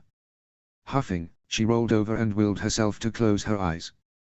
She wouldn't allow herself to lose sleep over it, but decided to continue to be herself.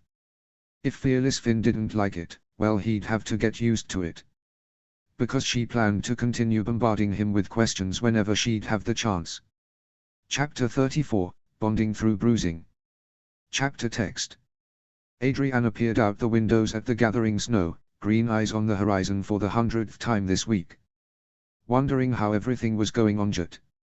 Hoping her husband was faring well in the snow with his leg. It was strange, the quiet of the small house, the emptiness. Spending time alone used to be her calling. She'd curl up with a good book and pass the time in silence while the stories raged on in her head. Now she couldn't stand the silence of her little home without Eric's presence. They'd only been married a few short weeks, and after a mere 3 days of his absence, she found herself to be going a little stir-crazy. Which was exactly why Cliff and Taryn were coming over for dinner. The sound of sweeping caught her attention. You know, if you keep staring at the horizon long enough, they might just come back faster. Adriana huffed a laugh, pulling the curtain shut once more. Turning toward her mother sweeping potato skins off the small kitchen floor, she bobbed a shoulder. Eric said he'd send me a letter and I haven't gotten one yet. I imagine he's got his hands full, Astrid said, stooping to sweep the peels into a dustpan.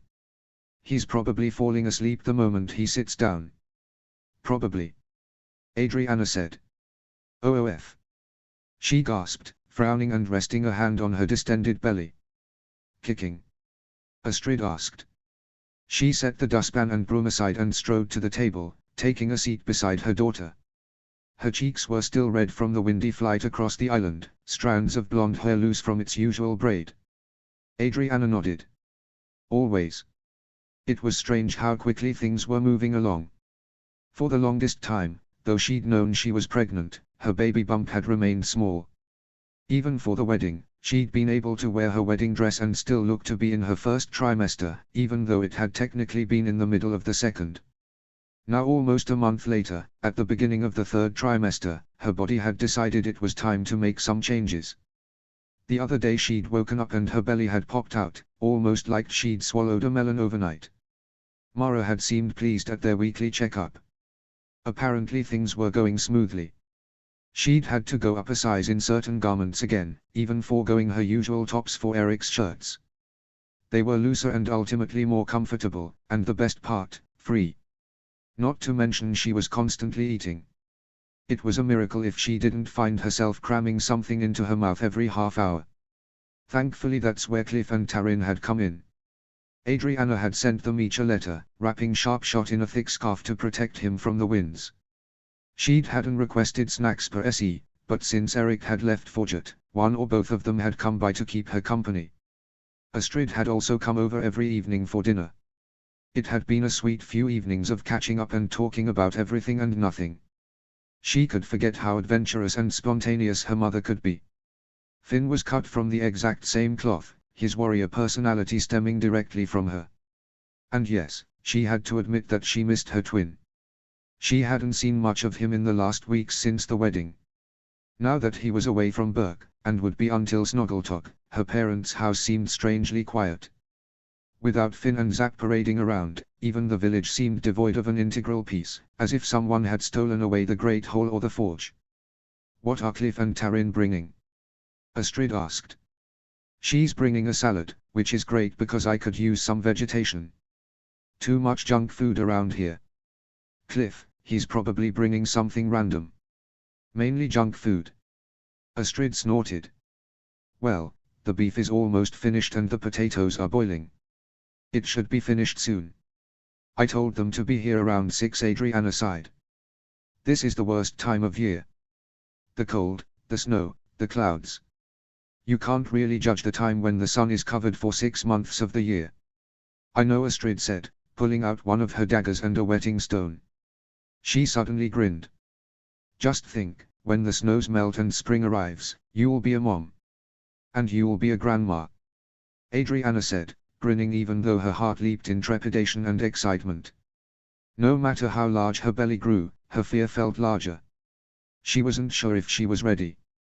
If she'd ever be ready. The thought of actually giving birth in a few short months, it was terrifying. She'd experienced many terrible things in her life, but nothing in her past could prepare her for what she was to endure in the very near future. Even Eric couldn't protect her from that. Astrid patted her knee with a few fingers, keeping the dagger angled away. "Don't worry, it will be just fine. Just remember, as long as you don't get yourself captured by your blood-sworn enemy and give birth in the middle of the ocean on a bed rocks, you'll be fine." "Oh, that's encouraging, thanks Mom," Adriana drawled. A frantic knocking sounded at the door and Astrid stood, bustling over to reveal 2 bundled-up figures standing on the porch. She waved them in, Taryn and Cliff stomping their feet on the mat and taking off their wet boots. "Hi guys," Adriana said, rubbing her arms furiously to warm up once more. A strong gust of wind had blown in from the opened door, threatening to put out all the candles. Taryn finished derobing her coat, gloves and hat and came to Adriana's side. "Hi. Long time no see. You, dried cranberries," Adriana cooed, picking a few out of the salad. Cliff tromped into the kitchen, his arms full of brown bags. "I brought all the trimmings. Mainly brownies and cookies, and there might even be a few sweet buns." "Oh, Cliff." "What?" "Clearly the peanut loves sweets as much you do." Adriana slumped in her seat with a huff of dismay. She'd never recover from fatness. "Don't give me that look. You look fantabulous." A withering glare was all it took for Taryn to come to her aid. "We'll eat salad and meat. If you forego on the potatoes, which are high in starch, then you can eat a few sweets without feeling guilty." She considered. "That makes sense. And not a moment too soon," Astrid said triumphantly, pulling a steaming pan of meat out of the small masonry oven. Cliff collapsed to his knees. "All praise Mama Astrid and her fantabulous cooking skills. See how she walks, how it steams. Cliff, come sit down." "Okay." The girls giggled as he scurried to a seat across from Adriana. Taryn grabbed a stack of plates and silverware from the kitchen. Adriana awkwardly folded a few napkins and placed them at each setting as they worked, bringing the other items to the table. She felt bad about sitting while they worked, but she knew what would happen. They'd all hush her concerns and force her to sit back down. She felt a tad bit useless and lazy, sitting around every time something needed to be done. This must have been what her brother felt like when he was injured. He was constantly moving and doing something. She remembered how irritated he'd been when everyone would force him to sit back down and quit being a busybody. Within minutes, they were all sitting and eating with gusto, especially Cliff.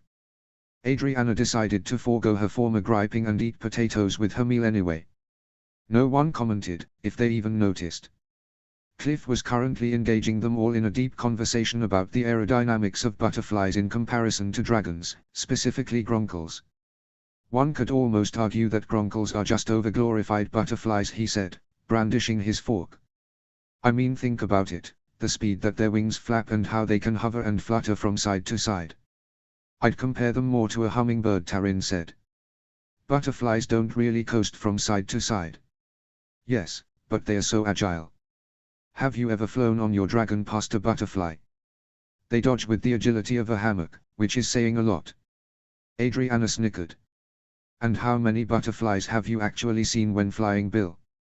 As you well know, Edna Louise Sacramento III, my beloved, Cliff said. Isn't exactly the fastest dragon in the air. Finn's always telling me how I need to take her out more often because all she does is eat and sleep, but I think if that's how she wants to spend her time, who am I to boss her around? Well, you are her rider. Yes, but I'm not her keeper. Astrid rolled her eyes, restraining the comment that Adriana knew was simmering beneath the surface. Finn also would be rolling his eyes right about now. And Eric would probably be shooting back some smart comment about the ridiculousness of this conversation. Her heart panged in her chest and she gazed longingly at the window. She wished it was Friday so he'd come back to her. I think your topic is boring, Adriana Tarin said suddenly, interrupting her boyfriend. No, not boring, Adriana said, turning back to them. I just miss Eric, that's all.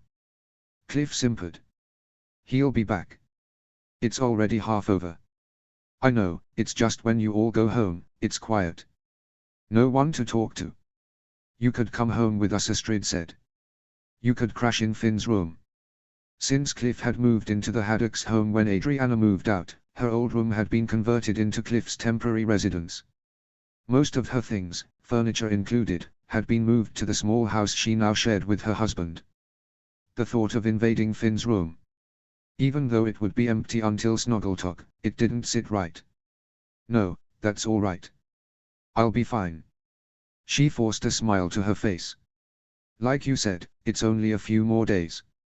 For the duration of the evening they cleaned the kitchen. Adriana insisted on helping this time. It was her house after all, played games and ate the numerous desserts that Cliff brought. Adriana unabashedly ate a sweet roll but forced herself to decline the offers for cookies and brownies.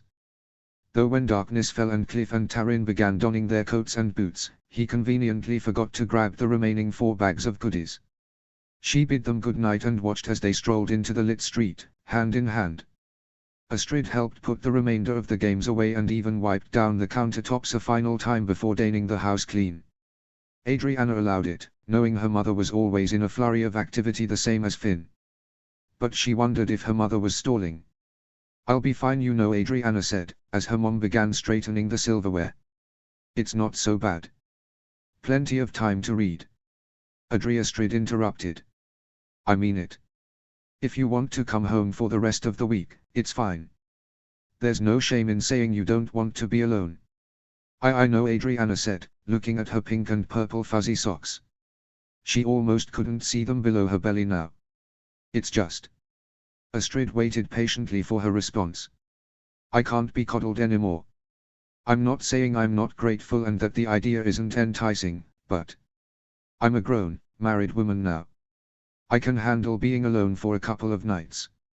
She nodded, pushing her fears away, steeling her resolve. Really, I'll be fine. Her mom's blue eyes seemed to pierce hers for a few moments before she finally nodded. All right. You'll tell me if you change your mind.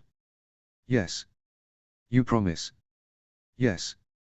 Adriana insisted, fighting a grin. A tough woman her mother might be, she was still a worrywart. Really, I'll be fine. All right. Satisfied, Astrid strode for the door, shoving her boots on and pulling on her coat. I'll be busy at the arena all day tomorrow. There's a meeting with the council at 5, so I'll be at the Great Hall for dinner. Do you want to come? I don't fancy stuffy meetings about food storage and dragon training, Adriana said. Maybe I'll see if Inga wants to come over. I haven't had her over yet. That would be fun, Astrid said. Coat and gloves on, she embraced her daughter. I'll see you soon then. All right. Bye. Adriana held open the door and waved as Astrid left. She was quickly accosted by Stormfly, squawking in the cold. Adriana waved again as they left and she shut the door with a snap, shivering with the now drafty house. Adriana stared around, wondering what she was going to do until she went to sleep. She almost wished everyone had left the house in a mess so she had something to clean. And she wasn't even a neat freak, she just wanted something to do. Remembering the date, she bustled to the bedroom and pulled a box out from under the bed.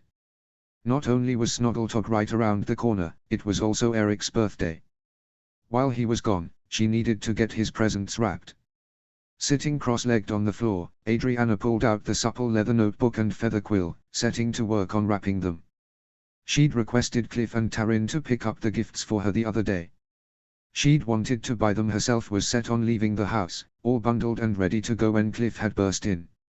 He'd simply stated that the paths were icy beyond belief and there's absolutely no way she was leaving, and insisted that he pick up whatever specific gifts she wanted. She'd relented after some arguing, knowing he just wanted her to be safe and careful. Gods forbid she fall and endanger herself and the baby, especially when Eric was a few hours' flight away.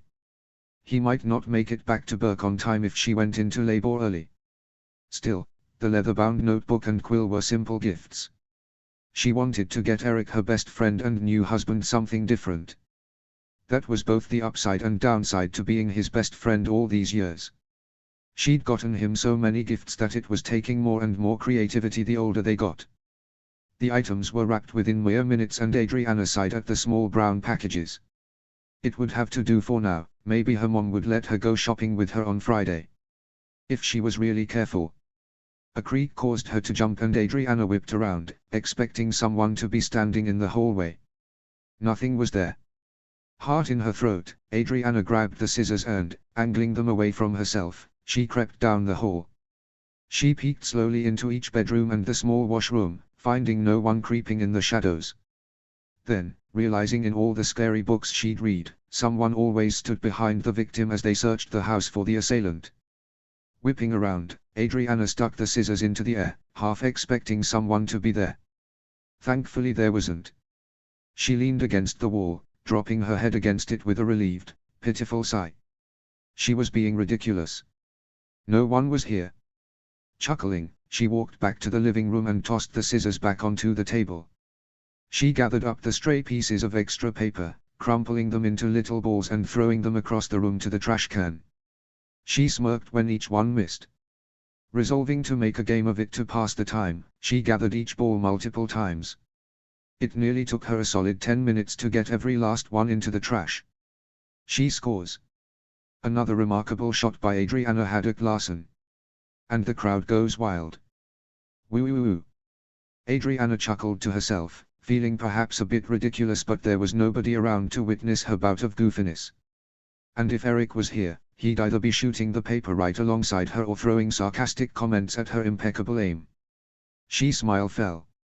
She really wished he was here. Gazing around the silent house, she marveled at how such a small dwelling could be so lonely. Resolving not to mope, she traipsed to the bookshelf and selected one of her favorites. She lay on the couch and cracked it open, willing herself to be immersed in the pages. But she couldn't concentrate. Not with silence filling up every few seconds with random, normally unheard windows rattling and walls creaking from the howling of the wind, the crackling of the fire across the room. When she dared to turn the page, barely skimming the words, the scrape of the page against her fingers sounded jarred and disjointed against the quiet. Oh, for the love of, Adriana huffed, tossing the book to the table. She twisted to her side and slowly sat up, putting a hand on her stomach and sighing. Kiddo, you're making it quite hard for me to get off the couch these days. A sharp jab was the only response the baby had for her. She debated the wisdom of just going straight to bed without visiting the outhouse, but at the moment she didn't care. She simply wanted the night to end so the bustle of the village outside could fill up the silence. She locked the front door and moseyed to the washroom. Of course it only took a few minutes to brush her teeth, unbraid her hair, change into pajamas, and blow out all the candles. The last one she left burning until she'd snuggled under the blankets in her and Eric's room. Once properly cozy, she blew it out and the house descended into darkness. The minutes dragged into hours while she tossed and turned, listening to the silence. She occupied the time thinking of Eric, going so far as to steal his pillow and breathe in the faded scent of leather and his cologne. Her thoughts trailed from the training injured to a random story in which the famed story of the prince slaying a dragon to save the princess was turned on its head. The girl was distressed at the discovery, finding the prince to be the true evil, seeing as the dragon had been her best friend all throughout her captivity. As she dropped off into sleep at last, she couldn't help thinking she would make a fantastic author. The crunch of hay startled her awake. Except she wasn't in her house. She was in a barn. Struggling to her feet, Adriana pushed a hand to her distended belly, blood pulsing in her ears. Sunlight filtered through the windows high above, too high to reach. A few dragons hurtled past, the cheers of a faraway crowd echoing against the walls. Curtains of blood-red silk and streamers hung from the rafters. Swallowing her growing panic, Adriana hurtled for the door. Grappling for the handle, it didn't budge. Locked. She fumbled for the mechanism and watched in dismay as it slid up higher until her fingers could barely touch it. Panting through her teeth, she reached on tiptoes. Soft footsteps against the dirty floorboards sounded and she froze. A breathy chuckle caused her heartbeat to leap into a gallop. Terrified, she glanced over her shoulder. His cerulean eyes were glinting cruelly, mouth stretched to the side in an arrogant smirk. Muscular arms crossed against his chest, feet standing shoulder-width apart in a display of dominance. He was everything she remembered and hated. Brandine. The only thing different was the bloody slash across his face from eyebrow to cheek, steadily dripping onto his shirt. He didn't even blink, almost as if he didn't register the pain. Or perhaps he didn't care. Shaking, Adriana grabbed the door handle once again. Please. Brandine's smirk broadened and he stepped closer. No, no, please. Go away. You're not real. Trust me, sweetheart, Brandine crooned. I'm very, very real. No. Adriana cried, struggling to reach the lock once more. A ladder appeared in the corner of her vision and she shook her head, eyes welling up in tears. She couldn't go up there. Never again. Brandine crept closer, a few steps away. This is your own fault, you know. Adriana sobbed, covering her belly and pressing against the door. No, don't come any closer. Let's play a game, Brandine said, stopping less than a foot from her. She could feel the heat from his body at such close proximity. Blood was dripping off his chin, streaking his shirt. If you can find a way out of this place, I'll let you go. I won't come for you. But so long as you're inside this barn, well, I do love a good chase. Bile crept up her throat and tears stung her eyes, staining her cheeks. The ladder. The trapdoor in the roof. She could run, she could make it this time, Forcing herself to stop, to think, was difficult, but she somehow managed a coherent, logical thought. All the doors were locked. She knew what would happen when she went up there. No, she would not allow this to happen again. She refused. To protect herself, to protect her child. No. Here, at the threshold, she would make her final stand. A knife appeared in her hand and she blinked down at it. Stealing her will, she met the cerulean eyes she'd once loved so much. Well? Brandine asked. Go to hell. Adriana whispered, before launching herself at him. She aimed for his face, striking faster than she thought possible, for being small and pregnant. Faster still, Brandine snatched her arm out of the air and with a hand at her throat, slammed her against the door. She cried out, shoving at his chest with her free hand. He squeezed her wrist so hard that it was forced to open, and the knife clattered to the floor. Just like that, it was over. Kicking and struggling, Adriana's vision went red and spotty, halfway between fury and terror. She couldn't breathe, the baby. Brandine was laughing, fresh blood oozing down his face. He leaned closer and slowly, gently slid the point of his nose up the column of her neck. Useless attempt. She shoved her free hand against his face, pushing him away, still trying to kick him in sensitive areas, trying to fight. Smirking, he suddenly released her throat and she sucked down a breath, her vision clearing. He pressed her into the wall and she could only watch as he slid his hand onto the curve of her stomach. Look, he whispered in amusement and barely restrained glee. You made me something. Get off of me, Adriana growled. Gentle yet possessive, Brandine leaned in closer so they shared a breath. My claws are already in too deep. I'll come back for what's rightfully mine, don't you worry. This baby isn't yours, Adriana said. She shoved again, but he was a wall of muscle. It's mine and Eric's. Brandine's face morphed into a sneer. Stupid girl. Always asking him and Daddy to protect you. Well, they can't protect you from everything. One day, I will come back. And you're going to watch your village burn. Heat rushed to Adriana's face, rage boiling her blood. Raising a foot, she slammed it down atop Brandine's own. He recoiled and she shoved him away, sprinting for the ladder. She took the rungs two at a time, dashing as fast as she could, even as she heard his growl mere steps behind her. Maybe she could shove him down the ladder, she had the upper hand so long as she was up here. Maybe she could push the ladder down from the loft opening. She dove off the ladder onto her knees, scrambling for the ladder and shoved it backwards. Rough hands grabbed her wrists and Brandine launched himself up the top of the ladder, using his momentum to send her crashing onto her back. He clambered over her and Adriana fought to sit up. She began to scream but before she made a sound, his hand slapped over her mouth. True terror set in when she realized she was wearing a skirt. Hot tears leaked into her hair as she struggled, Brandine smirking victoriously all the while. "Looks like I win." Adriana sobbed beneath his hand while the other roved across her chest and back onto her belly. She strained every muscle but she simply wasn't strong enough. He was too strong. "It would seem," Brandine said, "that I haven't been properly introduced to my child. Pick any names yet?" Adriana glared and dug her nails into his forearm hard enough to draw blood, but again, he didn't seem to notice. "I think if it's a boy," Brandine whispered, bending closer so that they were nose to nose, "I'll name him Dager. But if it's a girl, I don't know. Maybe I'll name her after you, Anna. Because after it's born, boy or girl, heck even if you're carrying twins, you certainly won't be around long enough to raise them. And neither will Eric. I'll kill him first, slowly." Adriana thrashed, trying to bite his hand but he squeezed her cheekbones tight enough to bruise. "And then I'll kill you, right after you deliver. I'll even be gracious and let you hold him for a minute. Let you say goodbye." Brandine grinned. "Not that he'll remember. Don't worry though, he'll be safe with me. I'll raise him up to be a proper warrior, worthy of his bloodline. Andersons and Haddocks, bred into one, destined to be the downfall of one and savior of the other. Sounds a bit tragic, like all those old stories you used to drone on about." Adriana closed her eyes and shook her head. He was insane. This wouldn't happen, couldn't happen. Not to her child, she wouldn't allow it. "But enough chit-chat," Brandine said, planting his free hand on her hip.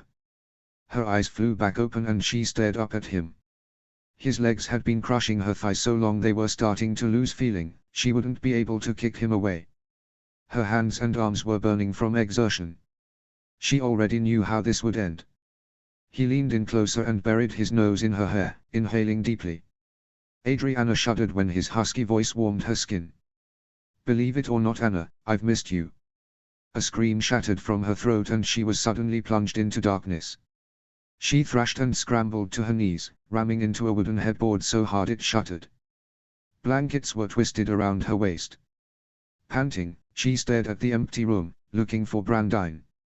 But she was alone. Realization dawned on her when she saw the clear night sky just outside her window, moonlight filtering in. She was still at home, she hadn't been kidnapped and taken back to that awful barn. Brandine wasn't here. She was safe. Still. Sobs of terror broke from her and she hugged her chest, crumpling onto her side. The horror of what Brandine had done to her had waned over the course of time. She hadn't had any dreams of the terrible experience before. Why all of a sudden did it have to come now, when she was home alone? When Eric wasn't here to comfort her? Shaking and cold with sweat, Adriana struggled to stop her tears. Wiping her face and nose on one of the sheets, she stood on shaky feet and walked to the washroom. One look in the small mirror was enough to start the tears once more. Her face was red, splotchy and swollen from the sobs. Gasping, she shakily poured a cup of water from the basin and washed her face. By the time she was done, her breathing had evened out and her hands weren't shaking anymore. Progress, she supposed. Not as much as she'd like, but progress. She felt her baby nudge her from the inside. Still there. Still okay. He or she must have heard the pounding of her heart. Adriana appreciated the reminder that, horrifying as it had been, she wasn't truly alone. But now she had to decide what to do next. The idea of trying to go back to sleep alone in her room seemed impossible. Not after that dream. Not without Eric, anyway. Was that why she had had it? It occurred to her that she hadn't slept home alone in a long time. She couldn't remember the last time, at least before Eric had left for Jet. Sure, sometimes Hiccup, Astrid, and Finn were away for some reason, but not often. And certainly not since Brandine. Well, she wasn't going to stay up all night because of this. And she definitely wasn't going to lie in bed feeling sorry for herself. Coming to a decision, she returned to her bedroom and put on a long coat, a hat, and her boots. She wondered if she should put on more clothes, but these would be enough to get her up the hill, at the very least. She looked a bit silly, with a coat on over her pajamas, but who would see her anyway? Not at 4 in the morning.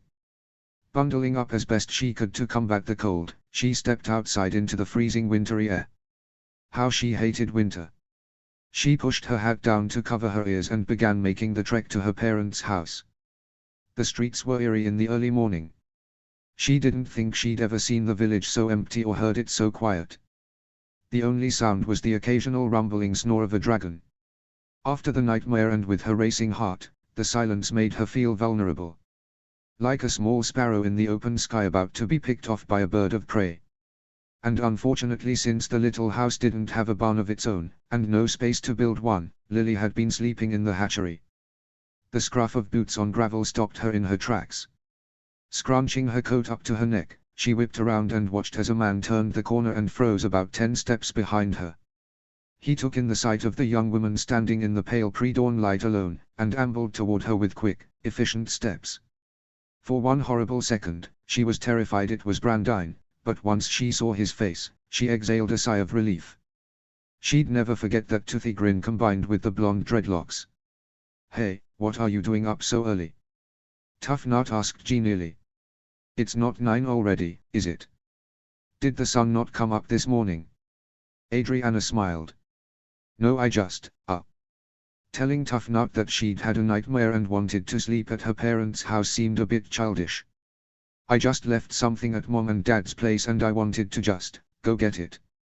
And while I'm there, might as well sleep the rest of the night. You know. No need to walk all the way back."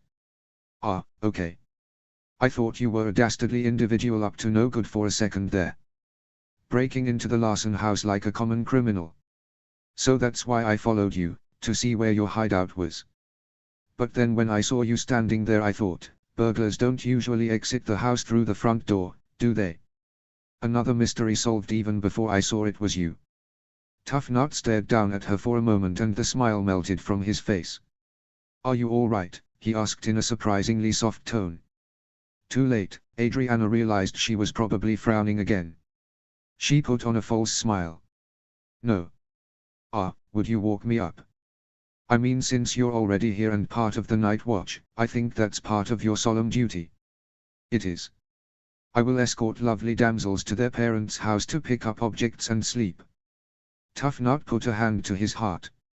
"It is exactly the sort of thing I pledged to do when I took up the honorable position of night guard." "How specific," Adriana drawled. They left the icy streets behind in favor of trees and the long bridge separating her parents' house from the village. Their footsteps thumped on the planks as they walked, Tough Nut's swaggering steps lengthening his strides. But somehow he managed not to leave her in the dust. Adriana tucked her hands into her pockets, teeth chattering against the cold. The sound wasn't lost on Tough Nut, who frowned. "We should hurry," he said, frowning against the wind. "It's not good for you to be out in the cold like this. Especially so early." "I'm fine," Adriana said. "I live for early morning strolls in the icy tundra." "Ha! Lies and deceit, my fine-boned friend. If there's anything I know about you, Mrs. Larson, it's that you are your father's daughter, and you don't wake up before 10 in the morning if you can help it. Which is ironic, considering as a kid your dad was usually one of the first of us up." Pleased at the reference to her new title, Adriana had beamed, but her smile gave way to surprise. "Really? I feel like everyone has always said he's been a late sleeper. Or he'd prefer to be anyway." "Perhaps it has come with age," Tough Nut said, tapping his chin in thought. Their boots crunched on frozen grass as finally the Haddock home came into view. "I just know before your parents got married, if anyone ever wanted to meet up with your dad for something important, they'd best catch him before the sun was up. Because once he was gone, there was no telling when he'd come back. Adriana hummed, interested. She wondered how far her dad and Toothless had traveled before their lives had changed and other responsibilities had taken over. She wondered if he ever missed it. At long last, they made it to the Haddock's house. Adriana patted Tough Nut's arm gratefully before taking the steps quickly, hoping the front door was unlocked. Thankfully, it was. Thanks Tough Nut, I appreciate this. Of course, your blondifulness, anytime you need assistance, I shall be there. Tough Nut gave her a salute with another signature toothy grin, before turning and ambling away. She briefly wondered where Barf and Belch was, but assumed the hideous Zippyback was around somewhere. Maybe Tough Nut preferred to walk in the wee hours of the morning. Slipping inside, Adriana blew on her fingers to warm them up and gazed around the house she'd grown up in. While taking off her coat, boots and other items, she considered the large assortment of snack foods on the counter and had to restrain a chuckle. Cliff had surely made himself at home. Gazing up the stairs, she briefly considered where she should go from here. Since she'd moved out and Cliff had moved in, he had taken her old bedroom. That way Finn would of course still have his room. The thought however of invading his space though. Resolutely, Adriana walked to the couch and grabbed a handful of blankets from a wicker basket. Tossing 2 more logs onto the coals, she bundled up the couch and stared at the flames that rose, eating at the dry wood. But sleep evaded her. She hadn't had a nightmare like that in, well, she couldn't remember the last time she'd had a nightmare so lucid. Perhaps not since Eric's accident when he'd lost his leg, when the sight of the blood, him nearly dying in her arms, and the stress had triggered terrible memories from her own childhood. She'd had a few night terrors after the barn with Brandine, but nothing this intense. This had felt so real, she could still feel the ghost of his hands on her skin. Shivering, she ducked under the covers, blocking the light of the flames. Frowning into the darkness, she resisted a sigh. How she wished Eric was here. To hold her, tell her everything was going to be okay. That she was safe. That nothing like that was going to happen to her again. That nothing was going to happen to their child. Anger kindled in her chest. Despite the fact that it was a dream, the very idea that Brandine would have the gall to act like this baby was his. It was preposterous and ridiculous and disgusting and... Huffing, Adriana removed the blanket from her face and blinked into the firelight once more, glaring once her eyes adjusted. She'd had enemies in her life before. She'd wished things could be different, that she could have had the chance to stand up for herself more. Being such a small child, of course she'd been more vulnerable. Now she was pregnant, still vulnerable. While she longed for the child growing inside her, while she was more and more eager to meet him or her by the day, she wished she wasn't pregnant. If only so she could train, grow stronger, and track down Brandine herself. Oh, what wouldn't she give to give him a piece of her mind and a taste of her fists? She smirked at the flames. Oh, how the tables would turn. The fantasy gave her a strong sense of satisfaction. On the one hand, she wanted Brandine to stay away.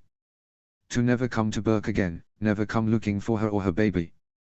The idea of him coming back, for him to even set his sights on Eric petrified her.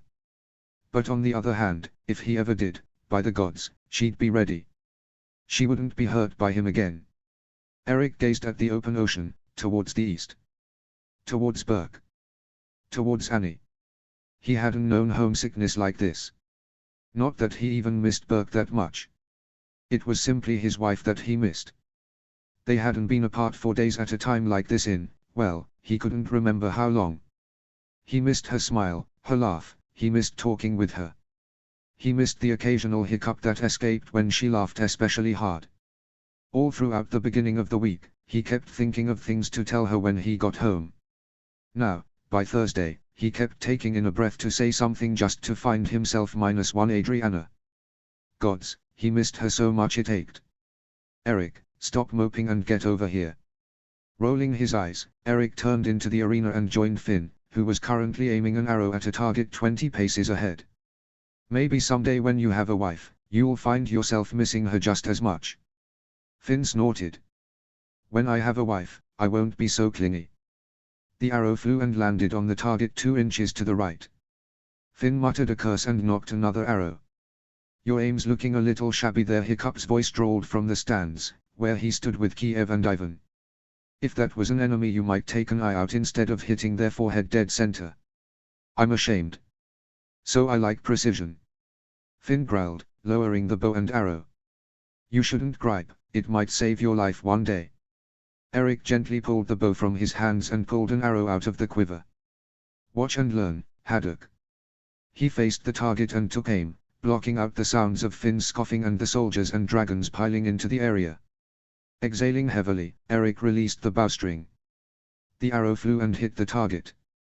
Ballsy. Smirking, Eric turned to Finn and thrust the bow back into his arms. The heir stared at the target, dumbstruck. Keep practicing. Someday you might be as good as me. He flushed in pleasure when Finn scowled. Impeccable aim, Kiev said, intrigued. Who taught you? My dad, Eric said, grabbing another bow and quiver of arrows from the weapons rack. Charger squawked, accepting a quick scratch on the chin as he walked back to the center. I found it to be a nice stress reliever a few years ago. So if I ever have some free time, I go shooting. Since when? Finn demanded. And tell you all my secrets. Eric asked as he aimed, the bowstring digging into his upper lip. I think not. He looked at Finn and let the arrow fly. It hit the target and he didn't have to look to know it had hit dead center, right beside its brother. A few gasps of surprise and claps made him flush. He didn't usually like to show off, but, for once, it was kind of nice. One-upping fearless Finn. Can you shoot on Charger? Hiccup asked suddenly. Eric looked up in surprise. I haven't done it in a while, but yeah. Hiccup nodded in a way that made Eric wish that perhaps he should have kept his talents a secret. It was the look of a chief surveying talent and finding a place to implement it. He gulped. Finn was still scowling. You have to show me. You already know how to shoot. It's not the shooting, it's the aiming. Archery never has been my strongest suit. I can get by, but I prefer swords and other weapons. Archery is more technical. There are a lot more factors, like wind and what kind of bow and arrows you're using and the distance of your target and... Yes, I know all about the art form that is archery. So you'll have to show me your methods. Finn brightened suddenly. Here's an idea, you teach me how to shoot better and I'll teach you something. Eric withered. Finn's methods in training were always quite extensive. Such as? I'll let you pick. Sword fighting, maces, axe or spear throwing, hand-to-hand combat. All right, Eric held up his hands, chuckling. His brother-in-law could go on about weaponry and fighting tactics for hours. I'll think about it and let you know. It will be good for you. You need to bulk up. Huh. Look at you. You're like a wet noodle. What I am not. Cliff looks like a wet noodle. No, Cliff looks like a beanpole. A mere breeze could blow him over. You just need to muscle up. Finn stared at him quizzically. Actually, if I might put my 2 cents in, I wouldn't expect less from you. Sassy Finn narrowed his eyes. Hand-to-hand combat would probably be best. Eric chuckled. Right, because I want to be rolling around on a mat with you. Better me than someone who wants to strangle you. Finn walked around him suddenly, taking in his limbs, his height. Eric felt like a lamb being inspected for slaughter. Especially with your leg. You're not the tallest, and because you don't work out regularly, you don't have a lot of core strength. Adrenaline can only get you so far. How much can one really learn in hand-to-hand combat? Eric asked. I trust we'd be doing more than arm wrestling contests and tackling each other to the ground. Finn exhaled. No, newbie, it's more technical than that. For instance. He suddenly kicked forward and swept Eric's left leg out from under him. Eric fought for balance when suddenly Finn's arm was around his neck, pulling him hard against his chest. Eric grappled with his arm, instinctually fighting for air. Don't fight my arm. What is my weakest point with my arms holding you up here? Throw me off. Eric thought wildly when Finn pressed his arms in, not holding back. Eric was starting to feel choked and more restricted by the second. Then he realized the wide open space that was Finn's torso. Rallying his strength, he slammed his elbow into Finn's diaphragm. Finn grunted and his arm slackened, enough for Eric to jerk out of the hold. However, he'd barely turned around when Finn lunged and tackled him to the floor. With a knee on Eric's chest and the other on his right arm, Finn pressed his left hand into the floor and held a knife to Eric's throat. Eric froze. When had he drawn a weapon? Finn panted. The stomach was a good idea, but your best thing to do right after would have been to go for the face or the groin. Because you paused, now you're really stuck. Now what would you do? Eric thought, honestly unsure what he'd do next if this situation had been real. Finn could spill his throat on the floor with a flick of a wrist and he didn't know what the smartest option to save himself would be. All right, you win. Get off me. Finn smirked but complied. Sheathing the dagger, he held out a hand and hoisted Eric out of the dirt. Hand-to-hand combat it is, Eric said, slapping his arm and picking up the forgotten bow and arrows a few feet away. Perfect. I'll see you at dawn for a mile run. Eric tripped on a cobblestone and gaped. What now? Well, we've got to start somewhere. A chorus of giggles drew their attention when half a dozen girls walked in, each carrying a bag and led by a tall woman with dark hair pulled back into a tight bun. The girls sat down in the stands, each pulling a large ball of yarn and needles out of their bags. The woman, who Eric faintly remembered her name as Rosmatar, walked up to Ivan and asked, "Chief, with all my girls chattering about the dragon training and not getting their crochet done, I thought we might take a field trip. Is it all right if we sit and watch? But of course, so long as they don't distract trainer or trainee." "Thank you, sir." Rosmatar rejoined her girls and pulled out her own ball of yarn and needle sticks. Eric noticed a certain blonde sitting amongst the girls and hid his smirk when he found Finn already looking. He caught Eric's eye, cleared his throat, and stalwartly walked in the other direction. Chicken. Just to nettle him, and maybe even pay back for pinning him to the arena floor, Eric raised a hand. "Hi Genevieve." "Hi." She waved, needle in her hand. "Rough training today. You look a little ruffled." "Some crazy buffoon came out of absolutely nowhere and attacked me. I barely escaped with my life," Eric said, smirking at the way Finn's shoulders tensed nearby. "But alas, I live to see another day." "Alright peeps, let's get started," Finn said, drawing the attention of the trainees. They stood at attention, which both amused and impressed Eric. The respect with which the Jatan guards treated Finn was uncanny. Almost as if he was chief already. Finn, never one to stand on ceremony however, didn't seem fazed. "Let's keep working on trust today, but different than what you've seen so far. If you've been paying attention to some of our dragons, especially a certain Night Fury, you've noticed they can be quite playful. They can be ferocious creatures, but when docile, they're almost like your pet dog or cat. Whoever would actually own a cat anyway?"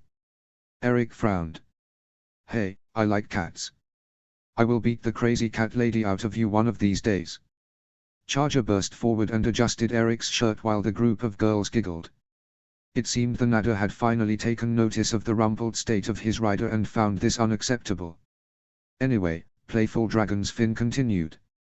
"As my errant dragon is currently MIA, observed Charger." Eric drew up his leg and unbuckled his prosthetic. Hobbling on one leg, he threw it as hard and far as he could, nearly toppling to the side as he did so. Charger darted after the prosthetic, snatched it from the air, and lapped around the arena. When he returned, he dropped the prosthetic with a clatter and shoved it back at Eric with his nose. He picked it up and, shaking off the drool, clipped it back on. "Now while I wouldn't recommend losing a leg, you and your dragon can find something to play with. Or multiple somethings." "Or hiccup," said from above, drawing everyone's attention. He had a small mirror in his hand, angling it in the sunlight so a small shaft of light darted across the cobblestones. Charger perked and scuttled after it, darting back and forth and squawking. The little light shot the opposite direction and Charger nearly fell on his face a few times trying to catch it. The girls and even a few guards were chuckling by the end. "I do that with my cat all the time," one of the girls said. Hannah, if Eric's memory served him, who also happened to be Genevieve's best friend. "Each dragon is different though," Finn said. "Figure out the personality of your dragon and go from there. It's the same as making a new friend. You find out what they enjoy, you do stuff together. It takes time and patience, but if your dragon truly likes you, the bond will be stronger over time. That being said, Finn walked over to a rather large crate and tipped it on its side, a plethora of toys tumbling out. It's playtime.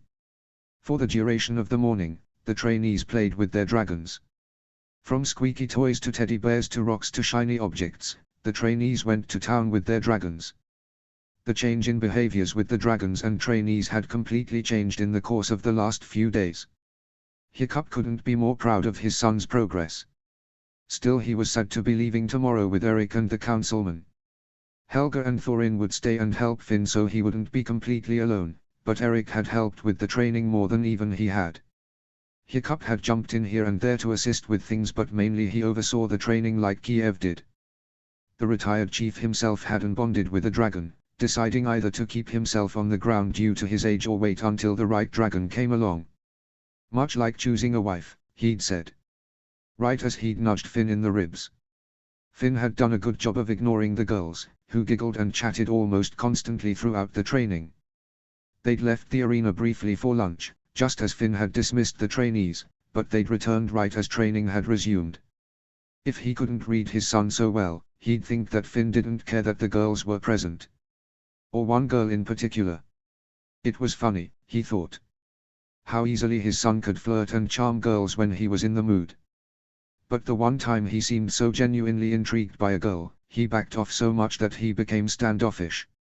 If Genevieve was as sharp as Hiccup suspected, she'd be able to read Finn's tells in no time. Finn had always been confident, no matter what he did. Finding a girlfriend at 17 wasn't among the problems Hiccup had anticipated. Not that his son needed a girlfriend, of course. But Odin curse him, Hiccup liked Genevieve. She could be a great match for Finn. If he gave her a chance. He wasn't the only one either. Hiccup had heard Eric comment on the matter on more than one occasion. Well, Finn certainly wouldn't appreciate the nitpicking. His son was nothing if not stubborn. If nettled enough, he might just grow annoyed with the idea and purposefully decide to ignore Genevieve. Though he sincerely hoped not, because that would be simply rude.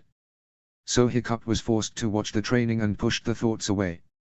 Though he perked when Finn finally dismissed the trainees but invited them to stay to observe if they so desired. Apparently he'd be training the male shockjaw today. Heading for the railing closest to Finn, Hiccup leaned over the edge. Are you sure he's ready?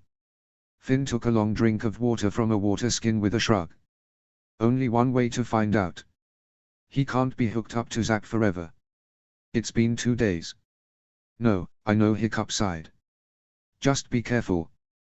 Relax, if worst comes to worst, I've got you and Toothless as my backup. How comforting. Finn snickered and whistled.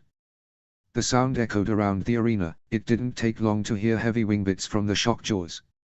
They circled the arena once before coming to land in the center, now empty save for Finn. Most of the trainees had stayed to watch, their dragons hovering over their shoulders. The girls had finally put away their yarn, having made loads of progress on the blankets they'd been working on. Now they watched in anticipation as Finn scratched Zap's neck. Zappy girl, how's it going? Did you go swimming today? Row row row. Yeah, I can see that. Genevieve's friend Hannah leaned over and asked, how does he know what she's saying? Hiccup shrugged. It's mostly guesswork. If you can grasp the context, you can usually figure it out.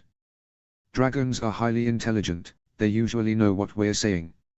All right, big boy, Finn said, leaving Zap to stand in front of the male with crossed arms. The dragon merely stared back at him resolutely. Well, it's progress. What do you say we take that off? The male continued to stare back. Hiccup frowned, unsure if the dragon was really that compliant. Sure, it had been 2 days, but he'd been vicious. Maybe hooking him up to Bubbly Zap for a few days had been just the ticket. Carefully, Finn stepped closer and began widening the loop around the male's neck. Zap was tense beside them, but she didn't move, lest she tighten the rope once more. The male stood lifelessly while Finn worked. The arena was silent as he carefully pulled the rope over the shockjaw's head, careful not to get it stuck on his horns, ears or nose. Finn finally tossed the rope next to Zap and Hiccup exhaled.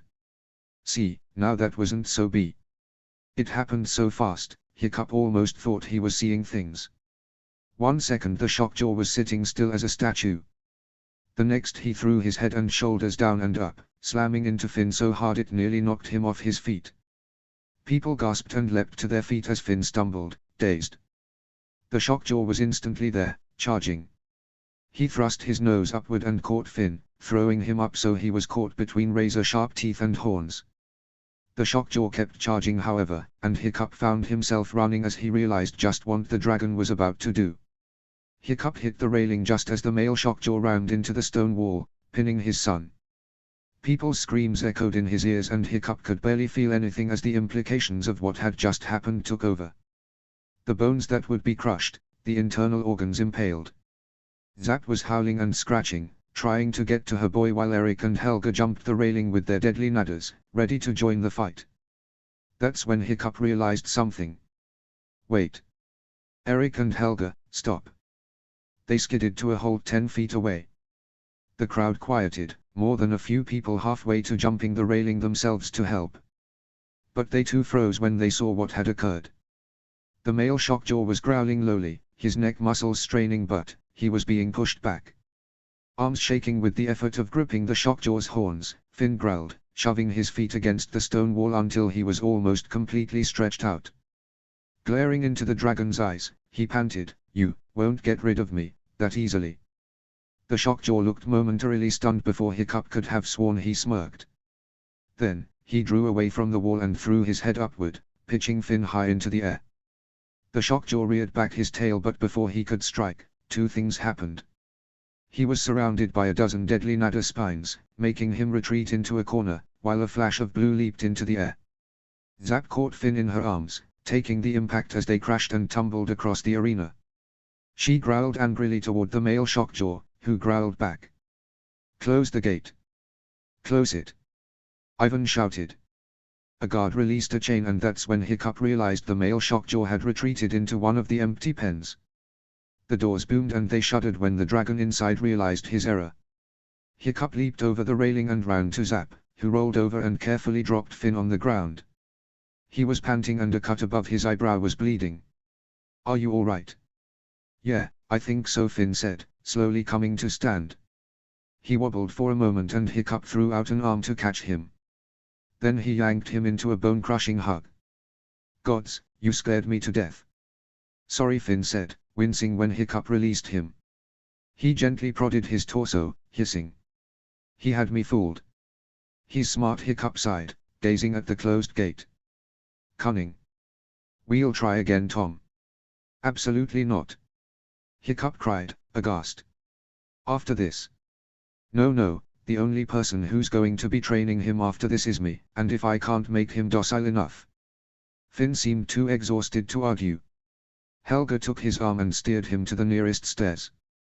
"Come on, sit down, you big buffoon." Though her tone was mocking as always, her posture and almost gentle touch showed her worry. Eric exhaled, inspecting a few scrapes on Zap's left wing. "Good thing she caught you. Good thing he got his legs underneath him," more like Helga said, hands on her hips. "If you hadn't, you'd be." "Let's not focus on the particulars," Hiccup said stiffly, turning when Ivan and Kiev ran over. "Are you all right?" Kiev demanded, kneeling to look Finn in the eye. "I'm all right," he said amiably. Hiccup knew better though. He hadn't expected that to happen. Only by keeping his wits and staying calm had Finn kept himself from being seriously injured. Or worse. "Let this be a lesson to all new riders," Hiccup said, turning to the murmuring crowd. "Even the most professional riders can be caught off guard. Stay calm, don't panic. Most dragons we've trained aren't that cunning, he's a special case. All the same, be smart with your dragons. They are still large, fire-breathing animals. How do we know none of our dragons are going to turn on us like that one did?" someone asked from the stands. "The difference is that dragon," Hiccup gestured to the closed doors, "doesn't trust us. Any of us. Even after seeing all the other dragons bonding with humans and remaining unharmed, he doesn't trust us. We need to find someone who he feels he can trust." "And if you can't?" Ivan asked calmly. "Find someone whom he can trust." Hiccup exhaled. Then we'll cross that bridge when we come to it. A wooden gate swung open from the stands, the hinges squealing in the quiet. Genevieve winced and stepped down. Facing the crowd once more, Hiccup nodded to the doors. I think that's enough training for today though. Dismissed. Conversation started up once more as Hiccup turned back to the others. Finn was wiping blood off his cheek when Genevieve joined them. Here she pulled a clean white handkerchief out of her pocket and pressed it into his palm. Finn blinked at it, seemingly confused. Then, oh. Thanks. He pressed it to his temple to staunch the bleeding cut, which didn't look serious. But, crouching in front of his son, Hiccup held up his hand. How many fingers? He huffed. Dad. How many? 3. Okay, how many terrible terrors are on the railing behind me? Finn's gaze hardened but he chanced to look past Hiccup's shoulder. 4. Hiccup squinted. Fine, but you're still getting checked out. I'm fine. Wordlessly, Hiccup poked Finn in the chest and, as expected, he gave an involuntary hiss. Then scowled. Healers. Right now. Hiccup said, standing and nodded at Helga. She'd make sure he went to the healers and stayed until discharged. Finn grudgingly followed Helga out of the arena while Hiccup watched on. He wasn't limping at least, but still, it was that initial hit to the face that had him worried. I've never seen a dragon move that fast, Eric said quietly. No, Hiccup mused. Neither have I.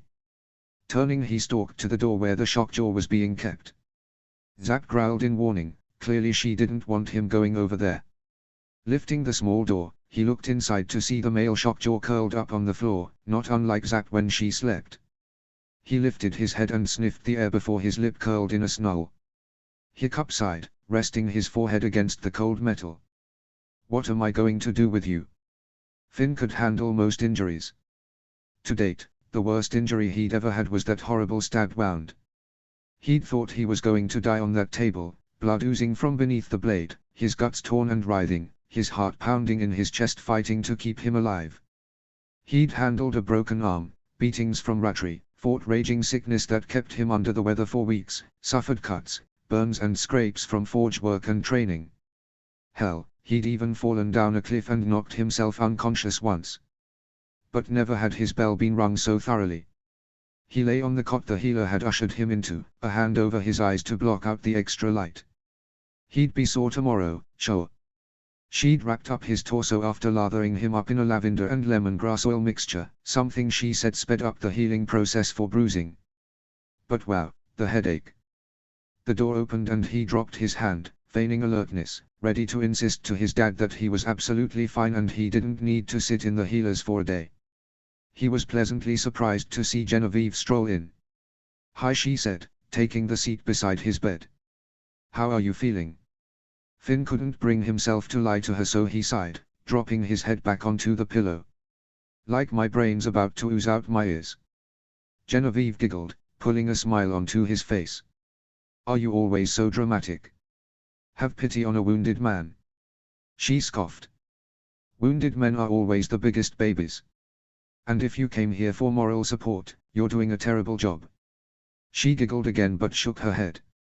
No, you're right, I shouldn't tease you right now. She sighed, the smile slipping off her face. Her dark eyes filled with worry. She glanced at his chest, wrapped up beneath his half-buttoned shirt. He normally didn't allow himself to look so unkempt around pretty girls. That was really scary. What happened today? Finn took a deep breath and looked at the ceiling, avoiding those dark, beautiful eyes. Yeah. Weren't you afraid? He shrugged. Maybe for a second. Right before he tried to pin me. And you'd get back in the ring with him.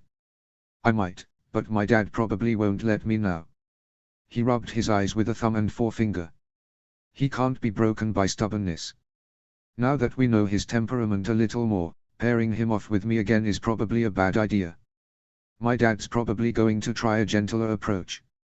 How so? Finn dropped his hand, fighting a smile. I guess we'll have to find out together. Genevieve hummed, leaning back in her chair. She chewed the inside of her cheek, her brow pinched as she stared at the opposite wall, deep in thought. Her hair was pulled back in a loose braid today, but with the blustery winds, many stray curls had escaped, framing her face. Finn's heart twanged suddenly against his ribs and he looked away. Perhaps he should take advantage of the moment. There were plenty of things he could ask her, learn about her. His heart sped up in his chest and he almost huffed at himself in annoyance. Why did he have to get himself so worked up to ask a simple question? So Genevieve broke the silence, coming out of her reverie. Are you ready for your dad and the others to leave? Helga and Thorin will still be here. But it will be interesting without them here. He snorted. Though it will be nice to not have my dad the mother hen around for a few weeks. Genevieve chortled. You think your mom is a mother hen? Hey, I like your mom, Finn said, rolling to his side to see her better and resting his head on a fist. She might be a little excitable but she's sweet. True, but just wait until you get back to my house. She's going to watch you take your tonics to make sure you do indeed take them. Finn winced. Okay, well my dad isn't that bad I guess. Then again, how could he when you leave the house at the crack of dawn and he doesn't have his coffee before 8:30? You noticed that? The fact that the Dragon Master is a late sleeper. I thought it was an interesting little tidbit of knowledge, something to stow away in my arsenal of information I keep of people. And what, pray tell, do you keep in the arsenal about me? Finn drawled. Genevieve gave soft HM and leaned back in her chair again, surveying him. This time he didn't look away. To be honest, you're a puzzle I'm still trying to put together. There's a lot of pieces. I'm patient. Some are harder to find. The laughing expression dropped slightly and he wondered if it sounded a touch too revealing. He did have a lot of secrets after all. But she was insatiably curious, she liked to ask questions. Why not drop a little hint here and there? On the one hand, it would keep her coming, keep her asking questions. But on the other hand, she was smart. Very smart. Similar to the male shockjaw, she wouldn't give up easily, he could tell. And if she wanted answers to something, he had a feeling she wouldn't stop until she got them. He wondered if that was such a bad thing though. To be able to trust someone enough to tell his secrets to. Eric had said as much the other day, though he'd also stated that until he came to terms with his past, he couldn't trust someone else with it. Not really. Anyway, he said, smirking. Have you come to sing me to sleep? To his eternal surprise, she smirked right back. Would you like me to sing you to sleep, fearless Finn? Finn breathed a laugh. You can just call me Finn, you know. All right. But I actually do sing people to sleep all the time, so I could do it if you'd like. No, that's all right. Finn cleared his throat. Who do you sing to sleep? Sometimes my nieces or nephews, but mainly the elderly at the elders' home. Elders' home. Genevieve blinked. You don't have a shelter on Burke for the elders? Finn blinked right back. No, I mean, what do you mean? Interesting, Genevieve said. We have a home that the elderly can go to when they are too sick or frail to live alone and can no longer care for themselves. Many of them are widows and widowers. Myself and a few others visit them on a regular basis to give them company, and sometimes I sing for them. Her expression took on a sad twinge. It's terribly sad when you go and find out one of them passed in the night. Well, if your voice was the last thing I heard before I died, I'd die a happy man. For a moment he wanted to curse himself for his sharp tongue but couldn't help the flush of satisfaction that rose in his chest when she blushed and fought a smile. An elder's home for people who couldn't care for themselves. A place they could go where people would care for them and give them company leading up to their final days. The idea was so kind and thoughtful, it reminded him of Benin. He cleared his throat. So is that like a paid occupation or? Oh no, I volunteer. The owners of the place, it's their occupation. I started visiting after. She paused. After my grandmother went in. Oh. Carefully, Finn asked, is she still there? No, Genevieve looked down sadly. She died when I was 12. Finn simpered. I'm sorry. But the elders' home sounds great. I had an elderly friend who also passed away a few years ago. I think he would have loved the idea. And just like that, her bright smile returned. Finn resisted the urge to sigh with relief. What was their name? Wrinkled skin that crinkled around, joyful, pure blue eyes flashed in his mind. Benin. His name was Benin. Genevieve smiled, but it was soft and sad. He gave her a wan smile back but didn't elaborate. But strangely enough, he felt like maybe she understood. That loss of one so dear. What was hers? Finn asked. Diane, she said quietly. He nodded, unsure what else to say. Perhaps it was better to stay quiet. Genevieve had better ideas though. With a sharp exhale, she straightened in her chair. Well, I really must go. I have a few things to do before nightfall. Can I get you anything? Finn blinked in surprise. No, that's all right. I'm sure I'll be out of here soon. Thank you though. She nodded and stood, turning toward the door. Actually, Finn said, heart in his throat. She faced him, eyebrows lifted. Maybe, sometime after my dad and the council leave, you could give me the grand tour of Jut. Genevieve blinked in surprise. I thought you got a tour. Sure, a general overview. Finn leaned forward with a conspiratorial grin. But I'm sure you have some favorite places you'd like to share. Gods know when you visit Burke I'll share mine. Breaking into a tittering laugh, she wagged a finger at him. Oh, I'll hold you to that one day. And I'll look forward to it. Grinning, she nodded. All right. I'll clear my schedule for next Friday, if that suits you. Finn shrugged. I'm at your disposal. Great. Well, rest up. I'll see you tomorrow. See you, General. When the door closed and her footsteps disappeared, Finn flopped onto his back and exhaled heavily. Mission accomplished. Chapter 35, A Woman's Place. Chapter text. I still don't understand how you can drink that stuff. Hiccup sipped his coffee, ignoring his son's dry remark. One day, he'd understand.